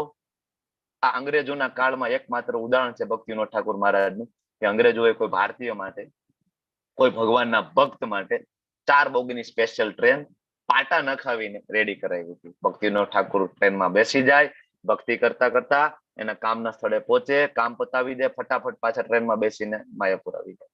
બરાબર, આજે પણ માયાપુરના દર્શન કરવા જાવ તો ત્યાં પાટા છે ત્યાં. બરાબર, આજે પણ એના દર્શન થાય છે. તો કહેવાનો મતલબ એ છે, એમને પત્ની હતી, એમને બાળકો હતા, પોતે મેજિસ્ટ્રેટ હતા, બધું કર્મ કરતા હતા, છતાં એ આપણા આચાર્યોમાંના એક આચાર્ય છે, અને ભગવાનના પરમ ભક્ત છે. બરાબર, એને 7મા ગોસ્વામી તરીકે પણ ઓળખવામાં આવે છે. બરાબર, હવે આ બધું જાણીએ. અધ્યાયનું નામ કર્મયોગ, અને આ અધ્યાયનો સૌથી મહત્વનો પોઈન્ટ છે ભાઈ કર્મના પ્રકાર કેટલા. આ બહુ મહત્વનું છે. તો 4 પ્રકારના કર્મ, એમાં વિકર્મ કર્મ અથવા સકામ કર્મ, નિષ્કામ કર્મ, અને છેલ્લે અકર્મ. આ 4 પ્રકારના કર્મને સમજવું બહુ જ જરૂરી છે. આને નહીં સમજીએ તો ફસાઈ જઈશું. પેલું વિકર્મ. વિકર્મ યાદ કરી રીતના રાખવું તો કે વી ઉપરથી વિરોધી. શેનો વિરોધ કરવાનો? શાસ્ત્રનો. શાસ્ત્રના વિરોધમાં જઈને જે કઈ કર્મ કરીએ એટલે પાપ કર્મ છે. કહેવાનો મતલબ એ જે કઈ પાપ આચરીએ છીએ એને કહેવાય વિકર્મ. અને એ પાપ કર્મનું ફળ આપણને 14મા અધ્યાયમાં પ્રાપ્ત થશે. શું થાય? પછી કર્મ, કર્મ અથવા સકામ કર્મ, જે તમને ભૌતિક પ્લેટફોર્મ ઉપર બહુ સારું લાગે, જેને તમે બધા પુણ્ય કર્મ તરીકે ઓળખો છો. ગરીબોને ભોજન આપીએ, ગરીબોને ધાબળા ઉઢાડવા જઈએ, અનાથાલયોમાં ડોનેશન આપીએ, વૃદ્ધાશ્રમમાં ડોનેશન આપીએ, આ બધા પુણ્ય કર્મ છે. આને સકામ કર્મ કીધું છે. બરાબર? આ પણ બાંધે છે અને એમાં અલ્ટિમેટલી નરકની યોનિ પ્રાપ્ત થાય છે. તમને બધાને એમ થાય કે દાન કરવાથી નરકની યોનિ પ્રાપ્ત થાય છે. હા, એ આપણને આગળ ધીમે ધીમે સમજાશે. અચ્છા, તો દાન છોડી દેવાનું છે? કરવાનું જ નથી? કરવાનું છે. યજ્ઞ, દાન અને તપ ક્યારેય છોડવાનું નથી. આગળ 17મા અધ્યાયમાં કહેશે, પણ કેમ કરવાને આ ભગવદ ગીતા આપણને શીખવાડશે. ઓકે, તો ત્રીજું નિષ્કામ કર્મ. સકામ હોય ને એમાં એક ઈચ્છા છે કે હું ભાઈ દાન તો કરું છું, પણ આમાં મારો ફાયદો શું? મારો આગલો જન્મ સુધરી જવો જોઈએ. બરાબર? હું 25,000 રૂપિયા આપું તો ઇન્કમ ટેક્સમાં મને બાદ મળવા જોઈએ. બરાબર? અથવા હું જ્ઞાતિમાં ડોનેશન આપું તો મારા નામનું મોટું ત્યાં તકતી લાગવી જોઈએ. આ થઈ ગયું સકામ. અને જ્યાં સકામ એટલે કે જ્યાં તમારી કંઈક ઈચ્છા, તમારો કઈ સ્વાર્થ આવે ને એટલે ત્યાં પાણી ઢોર થઈ ગયું. તમે લાખો રૂપિયાનું દાન કરો છો, પણ તમારો જયારે સ્વાર્થ એમાં ઇન્વોલ્વ થઈ ગયો એટલે ત્યાં કાર્યક્રમ પૂરો થઈ ગયો. બરાબર? એનું ફળ ખૂબ જ ખરાબ હોય છે. દાન છે તમારા પૈસા, મહેનતના પૈસા, પરસેવાની કમાણી બીજાને આપવા છતાં તમે ફસાવ છો. એટલે ભગવદ ગીતા બહુ જ જરૂરી છે, ક્યાં દાન કરવું, ક્યાં ના કરવું. અને ત્રીજું નિષ્કામ કર્મ. નિષ્કામ કર્મમાં એવું છે નિસ્વાર્થ. એક હાથે દાન કરીએ, બીજા હાથને ખબર પણ ના પડે. આ નિસ્વાર્થ, કોઈ સ્વાર્થ નથી. પણ આની અંદર કૃષ્ણ નથી. નિષ્કામ કર્મની અંદર ક્યારેક છે અથવા ક્યારેક નથી. પણ અલ્ટિમેટ જે કર્મ છે કયું છે? અકર્મ. અકર્મ એટલે એવું નહીં કે કઈ કર્મ નહીં કરવાનું. અકર્મ એટલે કે ભક્તિમય જે પ્રવૃત્તિ છે, જે માત્ર કૃષ્ણ પ્રીત્યાર્થે કરવામાં આવે ને, આને અકર્મ કહેવાય છે. અને આ બધાય બાંધે છે ઉપરના બધા કર્મ. આ બધાથી તમને ઉપરની યોની, નીચેની યોની વારંવાર પ્રાપ્ત થાય છે. અને 84 લાખ યોનીઓનું પદ્મ પુરાણમાં જે વર્ણન છે એ પ્રાપ્ત થશે. પણ એકમાત્ર અકર્મ એવું છે કે જે તમને ભગવત ધામ લઈ જશે. બરાબર? તો આગળ વધીએ. હવે આ કર્મ બધા જાણીએ એટલે આપણને ઘણીવાર પ્રશ્ન થાય કે ભાઈ અમે અમારી આજુબાજુમાં જોઈએ છે ને, તો ઘણા બધા એવા છે જે પાપાચારી છે, પાપીઓ છે, પણ એ બહુ આનંદ કરે છે, બહુ મજા કરી રહ્યા છે. અને ઘણીવાર આપણે એમ જોઈએ ને, ઘણા બધા ભગવાનના ભક્તો છે, સારા માણસો છે, પણ બિચારા બહુ દુઃખી છે. ને કંઈક બીમારી છે, આર્થિક પરિસ્થિતિ સારી નથી. આવું કેમ થતું હશે ભાઈ? કર્મ તો સારા છે. બરાબર? આમાં એક ઉદાહરણ છે, ચાઇનીઝ બાંબુ. બાંબુ એટલે વાંસ. બરાબર? ચાઇનીઝ બાંબુ છે ને, એને ઉગાડીએ ને, બીજ રોપીએ ને, તો 5 વર્ષ સુધી એ બાંબુની કુપળ પણ બહાર નીકળે નહીં જમીનની બહાર. કેટલા? 5 વર્ષ સુધી. અને 5 વર્ષ, 5.5 વર્ષ જેવા પૂરા થયા ત્યાં સુધી એને ખેડૂત સતત પાણી આપે ને બધું સિંચે. 5.5 વર્ષ પૂરા થયા ને તરત જ કુપણ ફૂટે અને વિધિન મંથ ઓર 2 મંથ ની અંદર 30 ફૂટ, 40 ફૂટ, 50 ફૂટનો વાસ છે તૈયાર થઈ જાય છે. તો આગલા 5 વર્ષ શું થયું? કઈ નહોતું. આગલા 5 વર્ષ અંદર બધા મૂળ એના ફેલાતા હતા. કારણ કે 50 ફૂટ ઉપર જવું હોય તો સામે એટલું નીચે પણ જવું પડે. પેલા બેઝ તૈયાર કરવો પડે. આ છે કર્મ. ઘણીવાર આપણને બહાર દેખાતા નથી. ઘણીવાર આપણને એવું લાગે કે આ પાપાચારી છે ને, પણ એ મજા કરે છે. આમાં થાય એવું કે ચિત્રગુપ્ત જે યમરાજના આસિસ્ટન્ટ છે, એની પાસે 2 પ્રકારની ફાઇલ છે. બધી વ્યક્તિઓની 2 પ્રકારની. એક બાજુ પાપ કર્મની ફાઇલ છે, એક બાજુ પુણ્ય કર્મની ફાઇલ છે. બરાબર? હવે જે તે વ્યક્તિની જે ફાઇલ ખુલી હશે ને એ મુજબના ફળ એને મળતા હશે. અત્યારે જે કઈ કરતો હોય તે. કોઈ વ્યક્તિ છે ગેંગસ્ટર છે, પણ ફરે છે ફોર્ચ્યુનરમાં. વાય? બરાબર? ખૂબ પૈસા છે, રૂપિયા છે, બધું છે. બરાબર? તો એની પાસે આટલી સંપત્તિ, આટલું એના જે શોખ સાહેબી કઈ રીતના છે? તો કે અત્યારે એની ફાઇલ ખુલી ગયેલી છે. કઈ? પુણ્ય કર્મ વાળી. પેલા કઈક દાન કરેલા છે, પુણ્ય કરેલા છે, અત્યારે આ ફાઇલ ઓપન છે એની. જેવી પુણ્ય કર્મ વાળી ફાઇલ પૂરી થઈ અને જેવી પાપ કર્મની ફાઇલ ખુલી ગઈ એટલે રાતોરાત એ વ્યક્તિ પાયમાલ થઈ જશે. રાતોરાત. બરાબર? સેમ આવી રીતના થાય. બરાબર? કે કોઈ વ્યક્તિ સારો છે પણ અત્યારે ભોગવી રહ્યો છે. ભગવાનનો ભક્ત છે પણ કઈક હેરાન થાય છે. વાય? કારણ કે એનું પ્રારબ્ધ છે. અત્યારે એની જે ફાઇલ ખુલેલી છે, કઈ ફાઇલ ખુલેલી છે? પાપ કર્મ વાળી ખુલેલી છે. એટલે એનું રિઝલ્ટ આપી રહ્યા છે. જેવી ફાઇલ બંધ થશે, પુણ્ય કર્મની ફાઇલ ખુલશે, એની પરિસ્થિતિ સુધરી જશે. ઘણા માણસોને રાતોરાત લોટરી લાગી જાય. બરાબર? રાતોરાત. બરાબર? પરિસ્થિતિ સુધરી જાય. કારણ કે કર્મના ફળ અંકુરિત હોય છે. ધીમે ધીમે એક સમયે મોટું વૃક્ષ બનીને આપણી સામે પ્રગટ થાય છે. હવે આ બધી કર્મની આપણે વાત કરી અત્યાર સુધી. તો ખરેખર આપણે કર્મ કઈ રીતના કરશું તો આપણે ફસાઈશું નહીં, અને કઈ રીતના આ બધા કર્મનું આપણને બંધન નહીં થાય. પાપ કર્મ પુણ્ય કર્મ બધું બાંધે છે તો શું કરશું? તો 3.9 માં ભગવાન કહે છે યજ્ઞ અર્થાત કર્મણો અન્યત્ર લોકોયમ કર્મ બંધન. કે ભાઈ યજ્ઞ અર્થાત કોના માટે કર્મ કરવું જોઈએ? યજ્ઞ માટે. અથવા યજ્ઞ એટલે કયો? બોલો. સ્વાહા એ યજ્ઞ નહીં. શ્રીમદ ભાગવતમ સ્કંદ 1 અધ્યાય 3 જયારે તમે વાંચો તો એમાં ભગવાનનો 7મો અવતાર પ્રજાપતિ અને આકૃતિ ના ખોડે ભગવાન પ્રગટ થાય અને એનું નામ છે યજ્ઞ. અને બીજું યજ્ઞ એટલે ભગવાન વિષ્ણુ સાક્ષાત છે. તો વિષ્ણુ પ્રીત્યાર્થે કૃષ્ણ પ્રીત્યાર્થે કોઈ પણ તમે કર્મ કરો છો આને યજ્ઞ કીધો છે. તમે માળા કરો છો યજ્ઞ છે, તમે ભોગ લગાડો છો યજ્ઞ છે, તમે ભગવદ ગીતાનું દાન કરો છો યજ્ઞ છે, બરાબર. તમે તીર્થધામ વૃંદાવન જઈને ત્યાં ધામ વાસ કરો છો યજ્ઞ છે, ભગવાનને દંડવત પ્રણામ કરો છો આ યજ્ઞ છે. યજ્ઞ અર્થાત આ કૃષ્ણ પ્રીત્યાર્થે કરેલું કોઈ પણ કર્મ છે બાંધતું નથી. આના સિવાયના બધા કર્મ બાંધે છે, બધા જ કર્મ બાંધે છે. માટે હે કૌંતેય તું વિષ્ણુની પ્રસન્નતા અર્થે નિયત કર્મ કર. હવે આ અધ્યાય છે ને કર્મયોગના છે, અને કર્મયોગની અંદર ભગવાન પાપમાંથી કેમ નીકળવાનું, બરાબર, ભગવાન વિષ્ણુને શરણે જવાનું કૃષ્ણ આપણને કહી રહ્યા છે. કારણ કે કૃષ્ણનું આ ભૌતિક જગતમાં વિષ્ણુ સ્વરૂપે વિસ્તાર થયેલો છે. મહાવિષ્ણુ, ગર્ભોદક્ષાય વિષ્ણુ, શિરોદક્ષાય વિષ્ણુ, આ 3 વિષ્ણુ છે. મહાવિષ્ણુમાંથી અનંત બ્રહ્માંડો પ્રગટ થાય. એક બ્રહ્માંડમાં ગર્ભોદક્ષાય વિષ્ણુ હોય અને 14 લોકની અંદર બધા જીવોના હૃદયમાં ક્ષીરોદક્ષાય વિષ્ણુ, જેને પરમાત્મા તરીકે ઓળખવામાં આવે છે. એટલે ભગવાન એમ કે છે તો અત્યારે વિષ્ણુના શરણે જા, કારણ કે વાત કર્મયોગની થાય. જ્યારે આગળ ભક્તિયોગની વાત આવશે ને ત્યારે કૃષ્ણ એમ કહે છે કે મન મના ભવ મદ ભક્તો મધ્યાજી મામ નમસ્કુરુ. મને નમસ્કાર કર, મારી ભક્તિ કર. ભક્તિની વાત આવશે કારણ કે ભક્તિ ટોપ મોસ્ટ છે.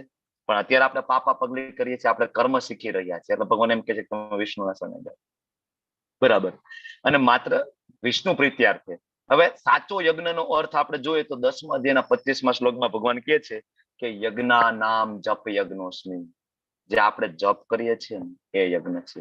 સ્વાહા સ્વાહા વાળો યજ્ઞ નો કળિયુગની અંદર નિષેધ છે. શું કામ? તો કે ભાગવતમની અંદર 4 યુગ અને 4 યુગના ધર્મ વિશે વર્ણન છે.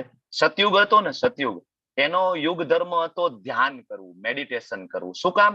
તો કે એ સમયે આયુષ્ય હતું 1 લાખ વર્ષનું. માણસનું 1 લાખ વર્ષનું આયુષ્ય હતું. એટલે કરદમ મુનિ 10,000 વર્ષ તપસ્યા કરી, બરાબર. ઇવન ધ્રુવ મહારાજ જે છે એમને 36,000 વર્ષનું રાજ્ય ભગવાન આપ્યું. ભગવાન વિષ્ણુ, ભગવાન નારાયણ. કેટલા વર્ષનું? 36,000 વર્ષ. અને ત્યાં સુધી ધ્રુવ મહારાજ જીવશે, યુવાન રહેશે અને શાસન કરશે. કારણ કે આયુષ્ય 1 લાખ વર્ષનું હતું.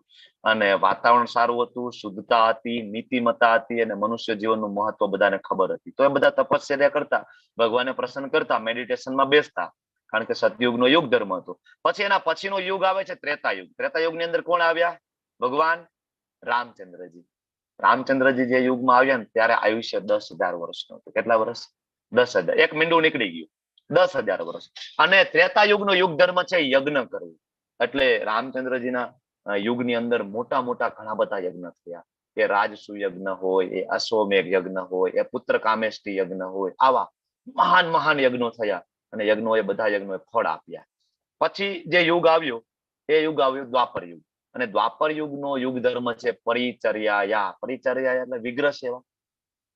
હવે દ્વાપર યુગ 8 થી 5,000 વર્ષ પહેલાની આપણે વાત કરીએ તો માણસોના ઘર નાના અને મંદિરો મોટા હતા. દરેક ગામડાની અંદર મોટું એક રામ મંદિર હતું, જે રામચંદ્રજી, સીતા માતાજી, હનુમાનજી બિરાજે, જ્યાં રાધા કૃષ્ણ બિરાજે, જ્યાં શિવજી બિરાજે. અને બધા ગામના લોકો દિવસનો મોટો ભાગનો સમય ક્યાં પસાર કરતા? રામચંદ્રજીના મંદિરે.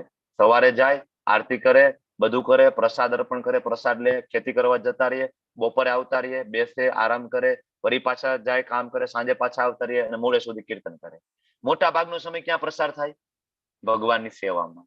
હવે આજે તમે યાદ કરો કે તમે છેલ્લે મંદિરે ક્યારે ગયા છો?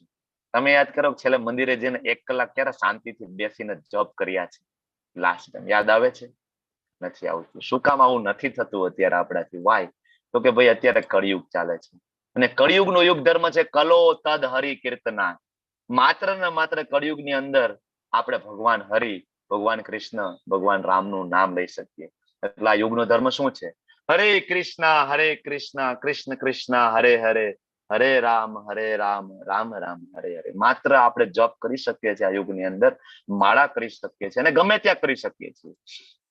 માળા હરે કૃષ્ણ મહામંત્ર છે. આ મહામંત્ર નું વર્ણન તમે બ્રહ્મ વૈવર્ત પુરાણની અંદર ભગવાન શિવજી, મહાદેવજી, માતા પાર્વતીને ખૂબ ડિટેલમાં સમજાવે છે. આ જ મંત્ર ભગવાન શિવજી બોલે છે, માતા પાર્વતીને કહે છે. આ મહામંત્રનું વર્ણન ચૈતન્ય ચરિતામૃતમાં ભગવાન ચૈતન્ય મહાપ્રભુ આપે છે, સમજાવે છે. આ જ મહામંત્ર છે કલિસંતરણ ઉપનિષદ જે યજુર્વેદનો ભાગ છે એની અંદર વર્ણન છે. આ મહામંત્રનું વર્ણન બ્રહ્માંડ પુરાણની અંદર પણ છે. બરાબર. તો બ્રહ્માજીએ કહ્યું છે કે હરે કૃષ્ણ મહામંત્રનો જપ કરો, શિવજીએ કહ્યું છે, અને ભગવાન ચૈતન્ય મહાપ્રભુ એટલે કે સ્વયં શ્રી કૃષ્ણએ કહ્યું છે હરે કૃષ્ણ મહામંત્રનો જપ કરો. ચૈતન્ય મહાપ્રભુ સ્વયં કૃષ્ણ છે. તમને આ હજી કદાચ ગળે ના ઉતરે, તમને એમ થાય કે આ કયા નવા ભગવાન લાવ્યા, આ કોઈ નવા ભગવાન નથી, એ જ કૃષ્ણ છે, એ જ રામચંદ્રજી છે. પણ કળિયુગમાં 550 વર્ષ પહેલા પ્રગટ થયા પશ્ચિમ બંગાળમાં, અને આનો ઉલ્લેખ ચૈતન્ય ચરિતામૃતની અંદર છે. અને ભગવાન ચૈતન્ય મહાપ્રભુ સ્વયં કૃષ્ણ છે. આનો રેફરન્સ આપણને 14મા અધ્યાયની શરૂઆતમાં હું તમને આપીશ. તેમાં અથર્વવેદમાં આપણે જઈશું, પદ્મ પુરાણમાં જઈશું. બરાબર. ઘણા બધા પુરાણો વેદોમાંથી આપણે નામ જોગ મહાપ્રભુનું નામ, એમના માતાનું નામ, એમનું જન્મસ્થળ, એમના પત્નીનું નામ જોગ ઉલ્લેખ છે કે ચૈતન્ય મહાપ્રભુ એટલે બીજું કોઈની સ્વયં કૃષ્ણ છે. તો સ્વયં કૃષ્ણ 550 વર્ષ પહેલા આવ્યા. કારણ કે જો દ્વાપર યુગમાં કૃષ્ણ આવ્યા અને તમને મને ભગવદ ગીતા આપી દીધી, બરાબર, અને એમને ભગવાને આપણને કહ્યું કે સર્વ ધર્માન પરિત્યાજ્ય મામ એકમ શરણમ વ્રજ. કર્યું આપણે? સર્વ ધર્માન પરિત્યાજ્ય થયું આપણાથી? ના થયું. આપણે ઉલટાના અલગ અલગ કેટલાય ધર્મ બનાવીને બેસી ગયા, કેટલાય અલગ અલગ સંપ્રદાયો પંથ બનાવીને બેસી ગયા. આની પૂજા, તેની પૂજાઓની પૂજા કરવા માંડ્યા, કૃષ્ણની પૂજા આપણે કરી નહીં. એટલે ભગવાનને ખબર પડી કે આ લોકોને હું ભક્તિ કરવાનું કહી ગયો છું, ભગવદ ગીતામાં સમજાવ્યું, પણ આ કોઈ ભગવદ ગીતા ખોલી નહીં, વાંચી નહીં. તો ભગવાન કહે છે કે હવે એક કામ કરું, હું પોતે જાઉં અને હું પોતે ભક્ત બનીને દેખાડું કે ભક્તિ કેમ કરવાની છે. એટલે આ જે અવતાર છે ચૈતન્ય મહાપ્રભુનો, એ ભક્ત અવતાર છે, અને ભક્તિ કરવા માટે આપણને શીખવા માટે એવા. બૃહદ નારદીય પુરાણની અંદર આપણે જાય તો ત્યાં શ્લોક છે, હરેર નામ હરેર નામ એવ કેવલમ કલૌ નાસ્તે એવ નાસ્તે એવ ગતિ અન્યથા. કળિયુગની અંદર જો કોઈનાથી ગતિ થશે તો માત્ર ને માત્ર હરિનામથી અને હરિનામથી થશે. બરાબર. અને બીજો કોઈ રસ્તો નથી, બીજો કોઈ રસ્તો નથી, બીજો કોઈ રસ્તો નથી. અને અહીંયા હરિ એટલે ભગવાન શ્રી કૃષ્ણ છે, હરિ એટલે ભગવાન વિષ્ણુ છે. બરાબર. આ ખાસ યાદ રાખવું જોઈએ. પૂર્ણ પુરુષોત્તમ ભગવાન કૃષ્ણ છે, જે 15મા અધ્યાયમાં આવશે. બરાબર. અને ભાગવતમની અંદર પણ ઉલ્લેખ છે. તમે બધા ઇસ્કોન વાળાને જોતા હશો ને, રોડ ઉપર નીકળ્યા હોય, હાથમાં કરતાલ, મૃદંગ અને કીર્તન કરતા હોય. આપણને એમ થાય કે આ બધો શું ઘરમાં બેસીને ના કરે, શાંતિથી જપ કરતા હોય, ભક્તિ કરતા હોય, તો કઈ કીધું જ ભગવાન આવું કરવાનું? ભાગવતમની અંદર વર્ણન છે, યજ્ઞે સંકીર્તન પ્રાયર યજંતી સુમેધસ. કે જે ખરેખર સુમેધસ છે, જે ઇન્ટેલિજન્ટ છે, જે બુદ્ધિશાળી છે, એને ખબર પડશે. શું? યજ્ઞે સંકીર્તન પ્રાયર. સંકીર્તન એટલે શું? રોડ ઉપર નીકળવાનું, કીર્તન કરવાનું, નાચવાનું, એ સંકીર્તન છે. તો બુદ્ધિશાળી હશે એને ખબર પડશે કે સર્વ યજ્ઞોમાં શ્રેષ્ઠ કોઈ યજ્ઞ હોય તો ભગવાનના નામનું કીર્તન છે, ભગવાનના નામનો જપ છે. અને ભગવાન ભગવદ ગીતામાં 9મા અધ્યાયમાં પણ કહે છે. આ ભાગવતમનો રેફરન્સ છે. બરાબર. હવે આપણે જયારે માળા કરીશું તો માળા કરતા પહેલા, આવતીકાલથી અધ્યાય પૂરો થાય ને એટલે એક માળા કરવાના છીએ આપણે રોજ. બરાબર. અને માળા કરતા પહેલા જયારે આ મણકો છે ને સુમેરુ મણકો કહેવાય માળાની અંદર, આ જે મોટો મણકો છે, આ સુમેરુ મણકા ઉપર કોઈ પણ મંત્રનો જપ ના થાય. શું કામ નહીં થાય એ કાલે સમજાવીશ. બરાબર. તો અહીંયા આપણે શરૂઆત કરી એટલે પંચતત્વ મંત્ર બોલીએ. જય શ્રી કૃષ્ણ ચૈતન્ય પ્રભુ નિત્યાનંદ શ્રી અદ્વૈત ગદાધર શ્રીવાસાદિ ગૌર ભક્તવૃંદ. આમાં ચૈતન્ય જે વચ્ચે ઉભા છે શ્રી કૃષ્ણ છે, નિત્યાનંદ એટલે બ્લુ કલરની ધોતીમાં સ્વયં બલરામજી છે, એમની બાજુમાં વ્હાઇટ કલરની ધોતી દાઢી વાળા છે અદ્વૈત આચાર્ય એટલે સ્વયં શિવજી અને મહાવિષ્ણુનું કમ્બાઈન અવતાર છે, મહાદેવ છે. અને અહીંયા જે ગદાધર પંડિત છે, શ્રીમતી રાધિકા રાની છે, અને છેલ્લે શ્રીવાસ આચાર્ય એટલે નારદજી છે. ભગવાન જયારે જયારે આવે ત્યારે એમના રસાલા સાથે આવે, બધા એમના પાર્ષદો, એના પ્રિય ભક્તોની સાથે આવે છે હંમેશા. રામચંદ્રજી આવ્યા તો હનુમાનજી હતા કે નહીં? હનુમાનજી કોણ છે? હનુમાનજી એ જ રુદ્ર અવતાર છે શિવજીનું, બીજું કઈ નથી. જ્યાં રામચંદ્રજી હોય ત્યારે હંમેશા દેવોના દેવ મહાદેવ સાથે હોય, એમની લીલામાં સંમિલિત થવા માટે. બરાબર. તો આવી રીતના આ પંચતત્વ મંત્ર બોલવાનો. શું કામ બોલવાનો? તો કે ભાઈ માળા કરતી વખતે કઈ ભૂલ થાય ને તો ક્ષમા અપરાધ, બરાબર, આપણે ક્ષમા માંગીએ છીએ ભૂલ થાય. અને બીજું પ્રાર્થના કરીએ છીએ કે મારું મન લાગી જાય માળામાં. તો માળા આ રીતના કરીશું. હરે કૃષ્ણ મહામંત્ર એક એક પારા ઉપર આખો મંત્ર બોલતા બોલતા બોલતા 108 પારાની આ માળા છે અને આખી માળા આપણે કરશું. 7 મિનિટનો સમય ઓલમોસ્ટ લાગે છે, બરાબર. બાકીનું આપણે આવતીકાલે જોશું જપ કઈ રીતના કરશું એ પ્રેક્ટિકલી. ઘરે ઘરમાં અત્યારે થઈ રહ્યું છે, આખા વિશ્વમાં થઈ રહ્યું છે, શેરીમાં થાય છે, ઘરમાં થાય છે, બરાબર. અને જયારે એકલા હોય ત્યારે થાય, ફેમિલી સાથે હોય ત્યારે પણ થાય, બરાબર. અને આ બહુ જરૂરી છે. કળિયુગની અંદર માત્ર ભગવાનનું નામ છે એ જ આપણને શુદ્ધતા પ્રદાન કરી શકે છે. સેમ વસ્તુ રામચરિતમાનસમાં, સેમ વસ્તુ આપણને હનુમાનજી મહારાજ શીખડાવે છે કે ભાઈ નામની અંદર ખૂબ જ શક્તિ છે. હનુમાનજી શું કરતા હતા? એક જ વસ્તુ, રામ રામ રામ રામ રામ, બીજું કોઈ વસ્તુ નહીં, બરાબર. તો હવે ભગવાનના ભક્તો, હવે વાત આવે છે ભોગ લગાડવાની. ઘણા બધા એમ કે પ્રભુજી તમે કયો છો ભોગ લગાડવાનું, ક્યાં લખ્યું ભોગ લગાડવાનું? તો આ 3 અધ્યાયનો 13મો શ્લોક, એમાં શું કે છે કે ભગવાનના ભક્તો સર્વ પ્રકારના પાપમાંથી મુક્ત થઈ જાય છે. પાપમાંથી મુક્ત થવું છે ને કે નથી થવું? કે જૂના પાપ કરેલા છે બધા એના ફળ ભોગવવા છે, નરકની યાતનાઓ ભોગવી છે, બરાબર. ભોગ લગાડશું તો પાપમાંથી મુક્ત થશું. તમને પ્રશ્ન થાય કે અમે તો વેજીટેરિયન છીએ પ્રભુજી, અમે કોઈ દિવસ ઈંડાને હાથ નથી લગાડ્યો, કોઈ દિવસ નોનવેજ નહીં, માંસાહાર નહીં, અમને કઈ રીતના પાપ લાગે? પણ મેં તમને હમણાં વાત કરી એમ તમારા પ્લેટની અંદર એક ઘઉંની રોટલી આવે ને, ઘઉંની રોટલી, એ ઘઉંને ઉગાડવા, ખેતર ખેડવું, કેટલાય જીવો મરી જાય. એમાં બીજ રોપે અને જયારે ખેડૂત પાણી છોડે એ પાણીમાં ડૂબીને કેટલાય જીવો મરી જાય. એ ઘઉંની કૂપળો અને નાનું છોડવો ઉત્પન્ન થાય અને એમાં જયારે દવા છાંટવામાં આવે, કેટલા અસંખ્ય જીવો મરી જાય દવા છાંટવામાં, બરાબર. એમાંથી ઘઉંનો ડુંડા બને અને થ્રેસર હલરમાં નાખે, ઘઉં છૂટા પાડે, કેટલાય જીવ મરી જાય.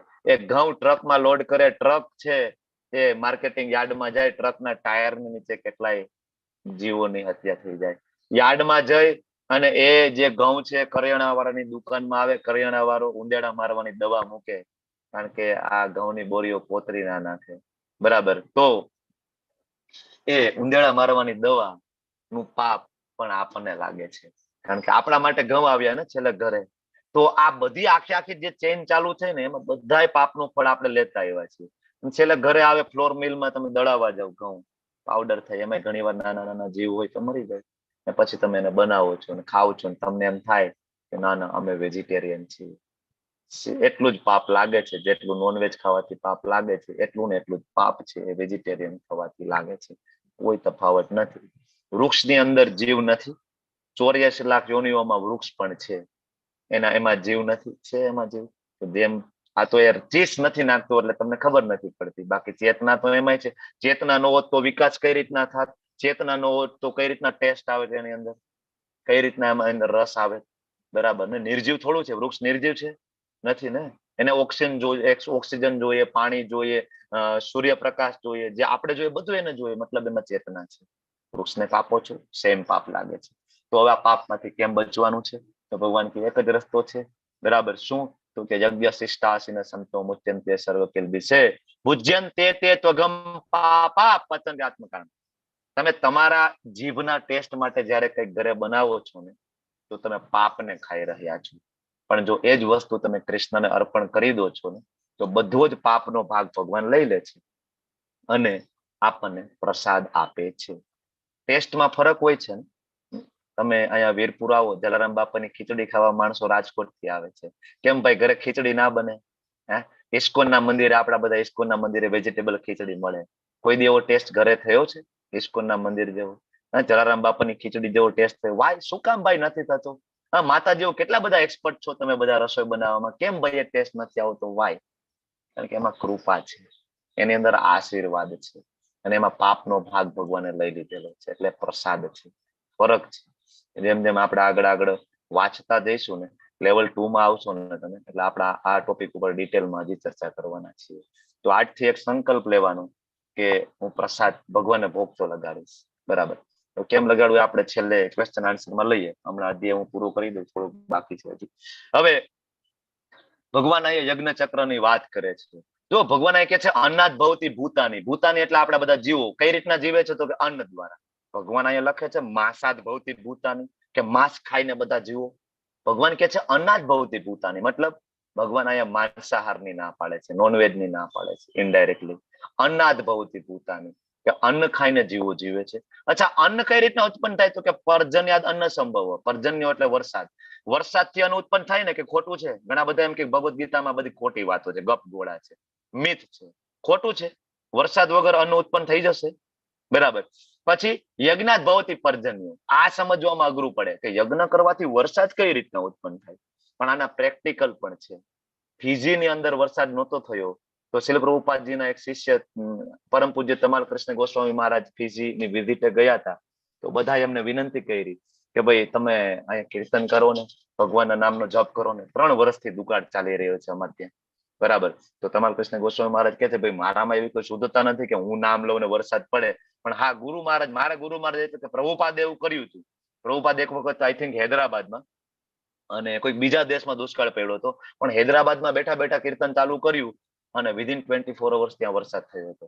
એમ પરમ પૂજ્ય તમાલ કૃષ્ણ ગોસ્વામી મહારાજ 72 અવર્સ કન્ટિન્યુ કીર્તન કર્યું, ભગવાનના નામનો જપ ધૂન. અને આફ્ટર 72 અવર્સ 3 વર્ષ પછી વરસાદ પડ્યો ત્યાં. બરાબર. અને બધા ખુશ થઈ ગયા. તો મતલબ યજ્ઞ કરવાથી, આ યજ્ઞ એટલે શું છે? યજ્ઞ નામ જપ યજ્ઞોસ્મી. યજ્ઞ કરવાથી વરસાદ થાય છે, આજે પણ થાય છે. બરાબર. પણ સમજવું અઘરું છે. ભગવદ્ ગીતા વાંચીએ ત્યારે ખબર પડે. અને યજ્ઞ કરવો એ ક્યાંથી ખબર પડે? તો કે ભાઈ નિયત કર્મ કરવાથી યજ્ઞ થાય. એટલે આ આખી એક સાયકલ ભગવાન સમજાવે છે. હવે આજે નિયત કર્મની વાત થઈ, બ્રાહ્મણ, ક્ષત્રિય, વૈશ્ય, શૂદ્ર પોતપોતાના કર્મોનો ઉલ્લેખ ક્યાં થયો છે? તો કે વેદોમાં.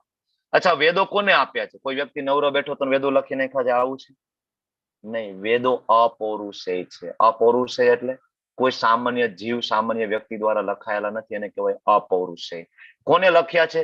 તો ભગવાન કહે છે કે વેદો પૂર્ણ પુરુષોત્તમ પરમેશ્વરમાંથી પ્રગટ થાય. અચ્છા, પૂર્ણ પુરુષોત્તમ પરમેશ્વર કોણ છે? તો 15મા અધ્યાયમાં અને 7મા અધ્યાયના 7મા શ્લોકમાં ભગવાન કહે છે કે હું પોતે છું. પૂર્ણ પુરુષોત્તમ બીજું કોઈ નથી, હું પોતે છું. વેદો કોને આપ્યા છે? તો કે બ્રહ્માજીના હૃદયમાં એ વેદોનું જ્ઞાન મેં આપેલું છે. શ્રીમદ ભાગવતમ સ્કંદ 1 અધ્યાય 1 શ્લોક 1 ત્યાં કહે છે. બરાબર. 1 શ્લોક. પરિણામે સર્વવ્યાપી બ્રહ્મ યજ્ઞમાં સદૈવ અવસ્થિત રહે છે. હે પ્રિય અર્જુન, જે મનુષ્ય માનવ સમાજમાં આ પ્રમાણે વેદો દ્વારા સ્થાપિત થયેલું યજ્ઞ ચક્રનું પાલન ના કરે ને, પાપમય જીવન જીવે છે. મનુષ્ય માત્ર ઇન્દ્રિય તૃપ્તિ ખાતર જીવતા રહીને પોતાનું જીવનને વેસ્ટ કરવું જોઈએ નહીં. ભગવાન સમજાવે છે યજ્ઞ ચક્રનું પાલન કરવું એટલે શું?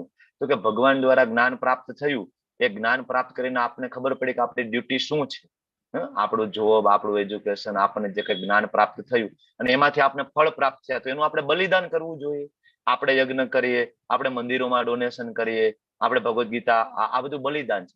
આ કરવાથી શું થાય? આ કરવાથી ભગવાન પ્રસન્ન થાય, દેવતાઓ પ્રસન્ન થાય અને વરસાદ આવે.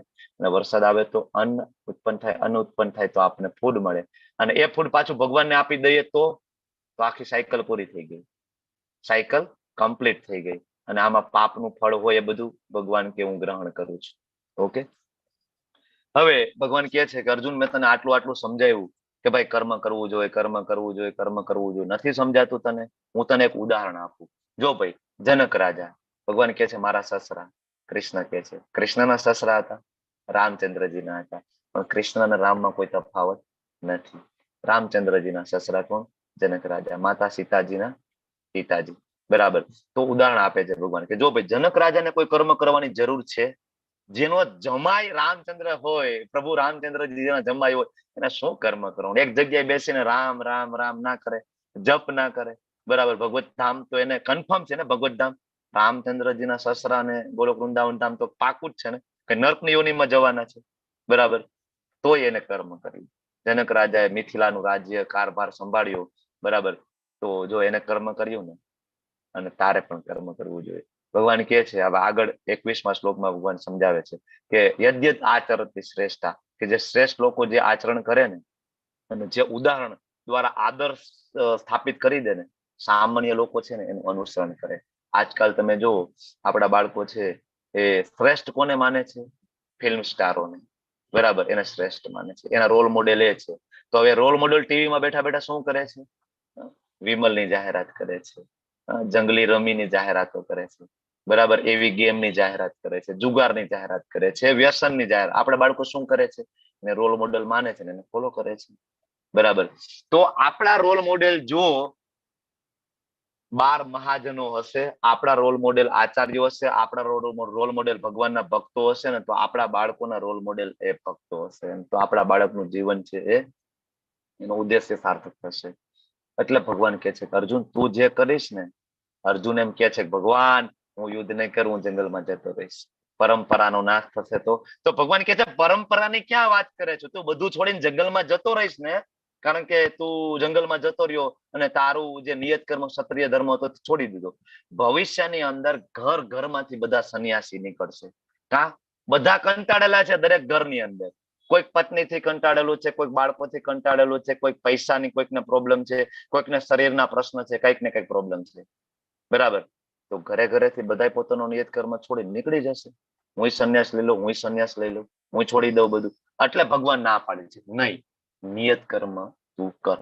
તું જે કરીશ ને આગળ બધા ફોલો કરશે. આગળ જતા બાળકો 12 સાયન્સની એક્ઝામ દેવા બેઠા હશે ને, બરાબર, પેપર અઘરું હશે ને, તો બાળક ઉભું થઈને બહાર નીકળી જશે, ઘરે આવી જશે. પપ્પા પૂછશે કા શું થયું? એ કે અર્જુને યુદ્ધ ક્ષેત્રમાં જયારે અઘરું પેપર હતું ને સામે, તો ભાગી ગયા હતા. બરાબર. તો મારા રોલ મોડેલ અર્જુન છે ને, હું ભાગી ગયો, મારે એક્ઝામ આપતી નથી.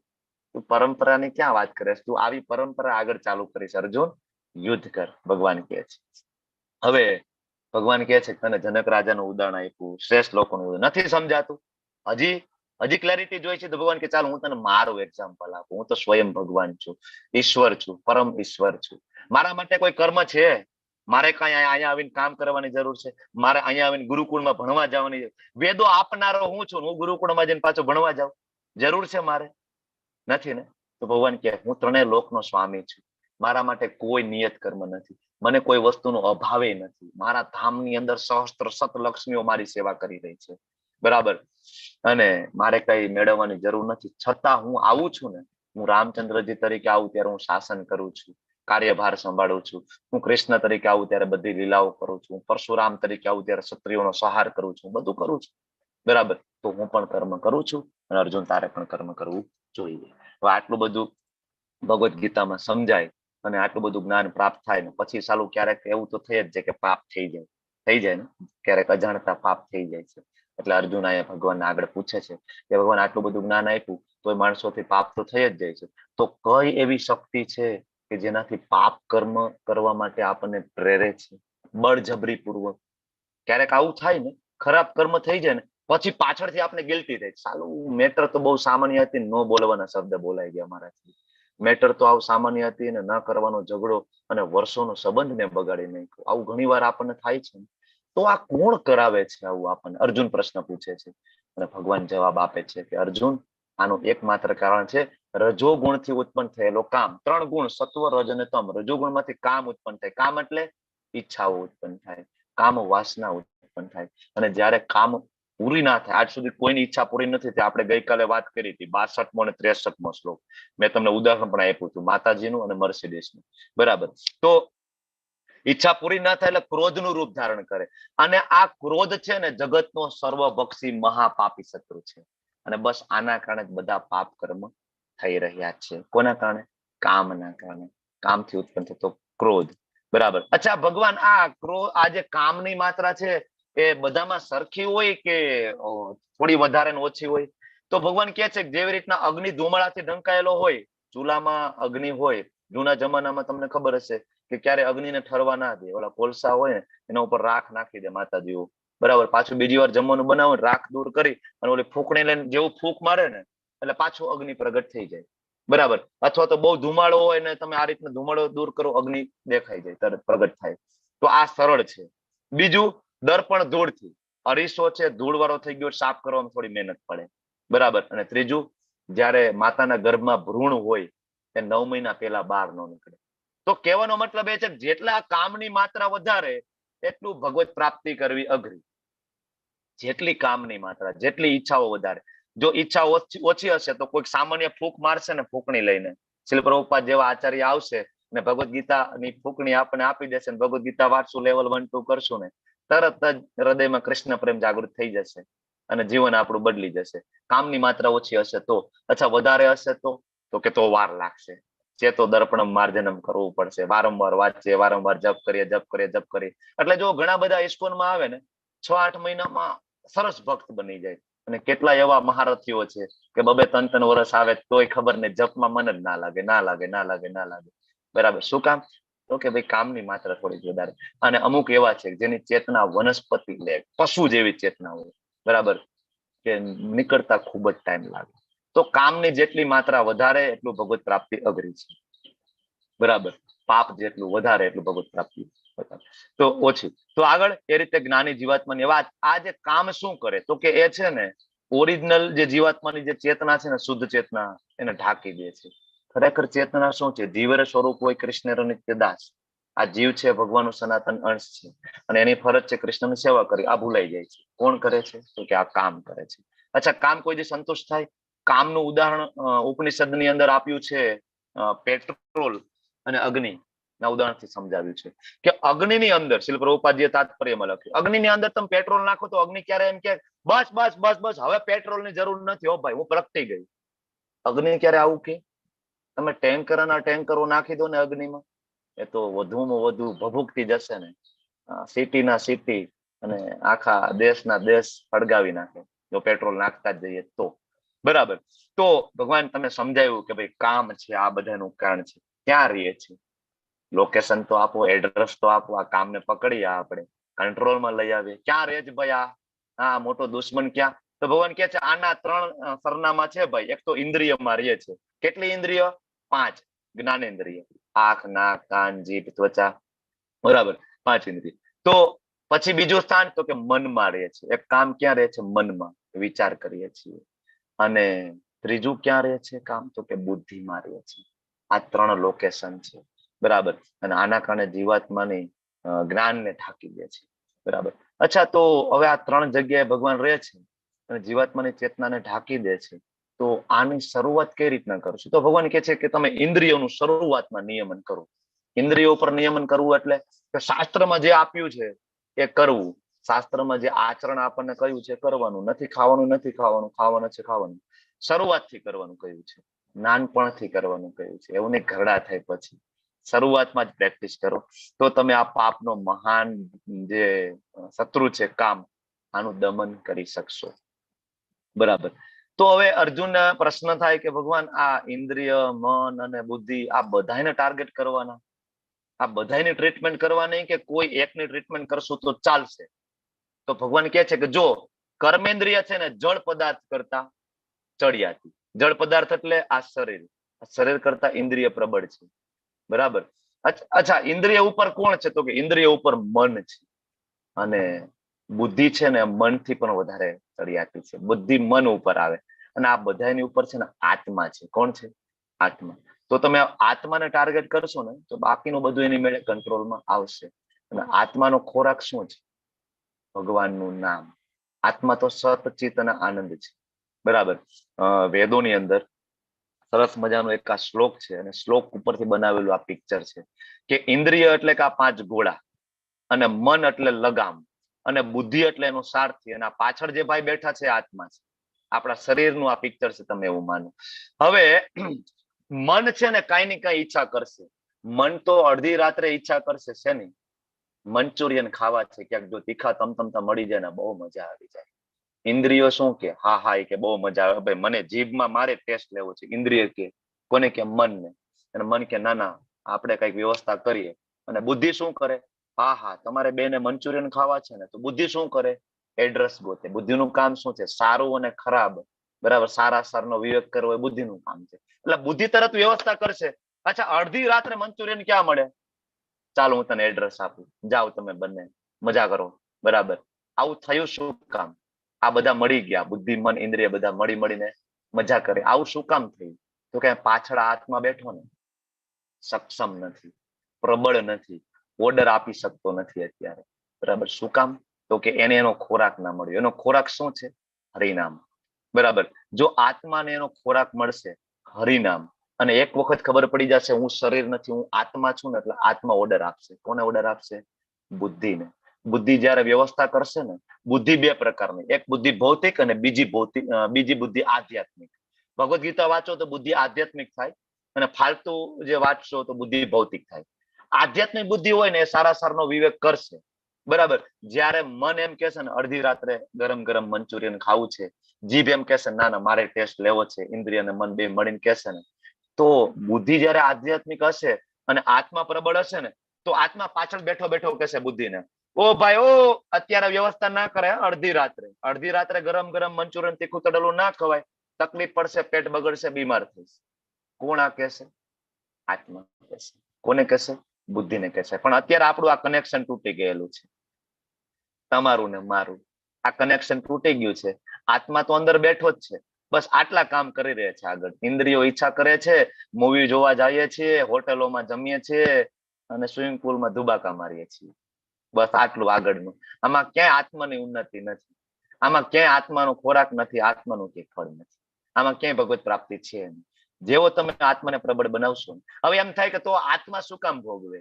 આત્માનો તો આમાં કઈ વાગ છે નહીં, છતાં આત્માને અલગ અલગ શરીર શું કામ મળે? હું તમને બીજું ઉદાહરણ આપું કે તમે કાર લઈને જાઓ છો, પાછળ માલિક બેઠા છે, ડ્રાઈવર કાર ચલાવે છે, બરાબર, માલિકની કાર છે, બરાબર. તમે સમજો કે એ માલિક છે એ એટલો બધો સ્ટ્રોંગ નથી અને એનું ડ્રાઈવર પાસે કઈ ચાલતું નથી, તો ડ્રાઈવર એની મેળે જેમ હલાવીને એમ કાર ચલાવે છે, ખાડામાં ખબડામાં, પછી સિગ્નલ તોડે છે.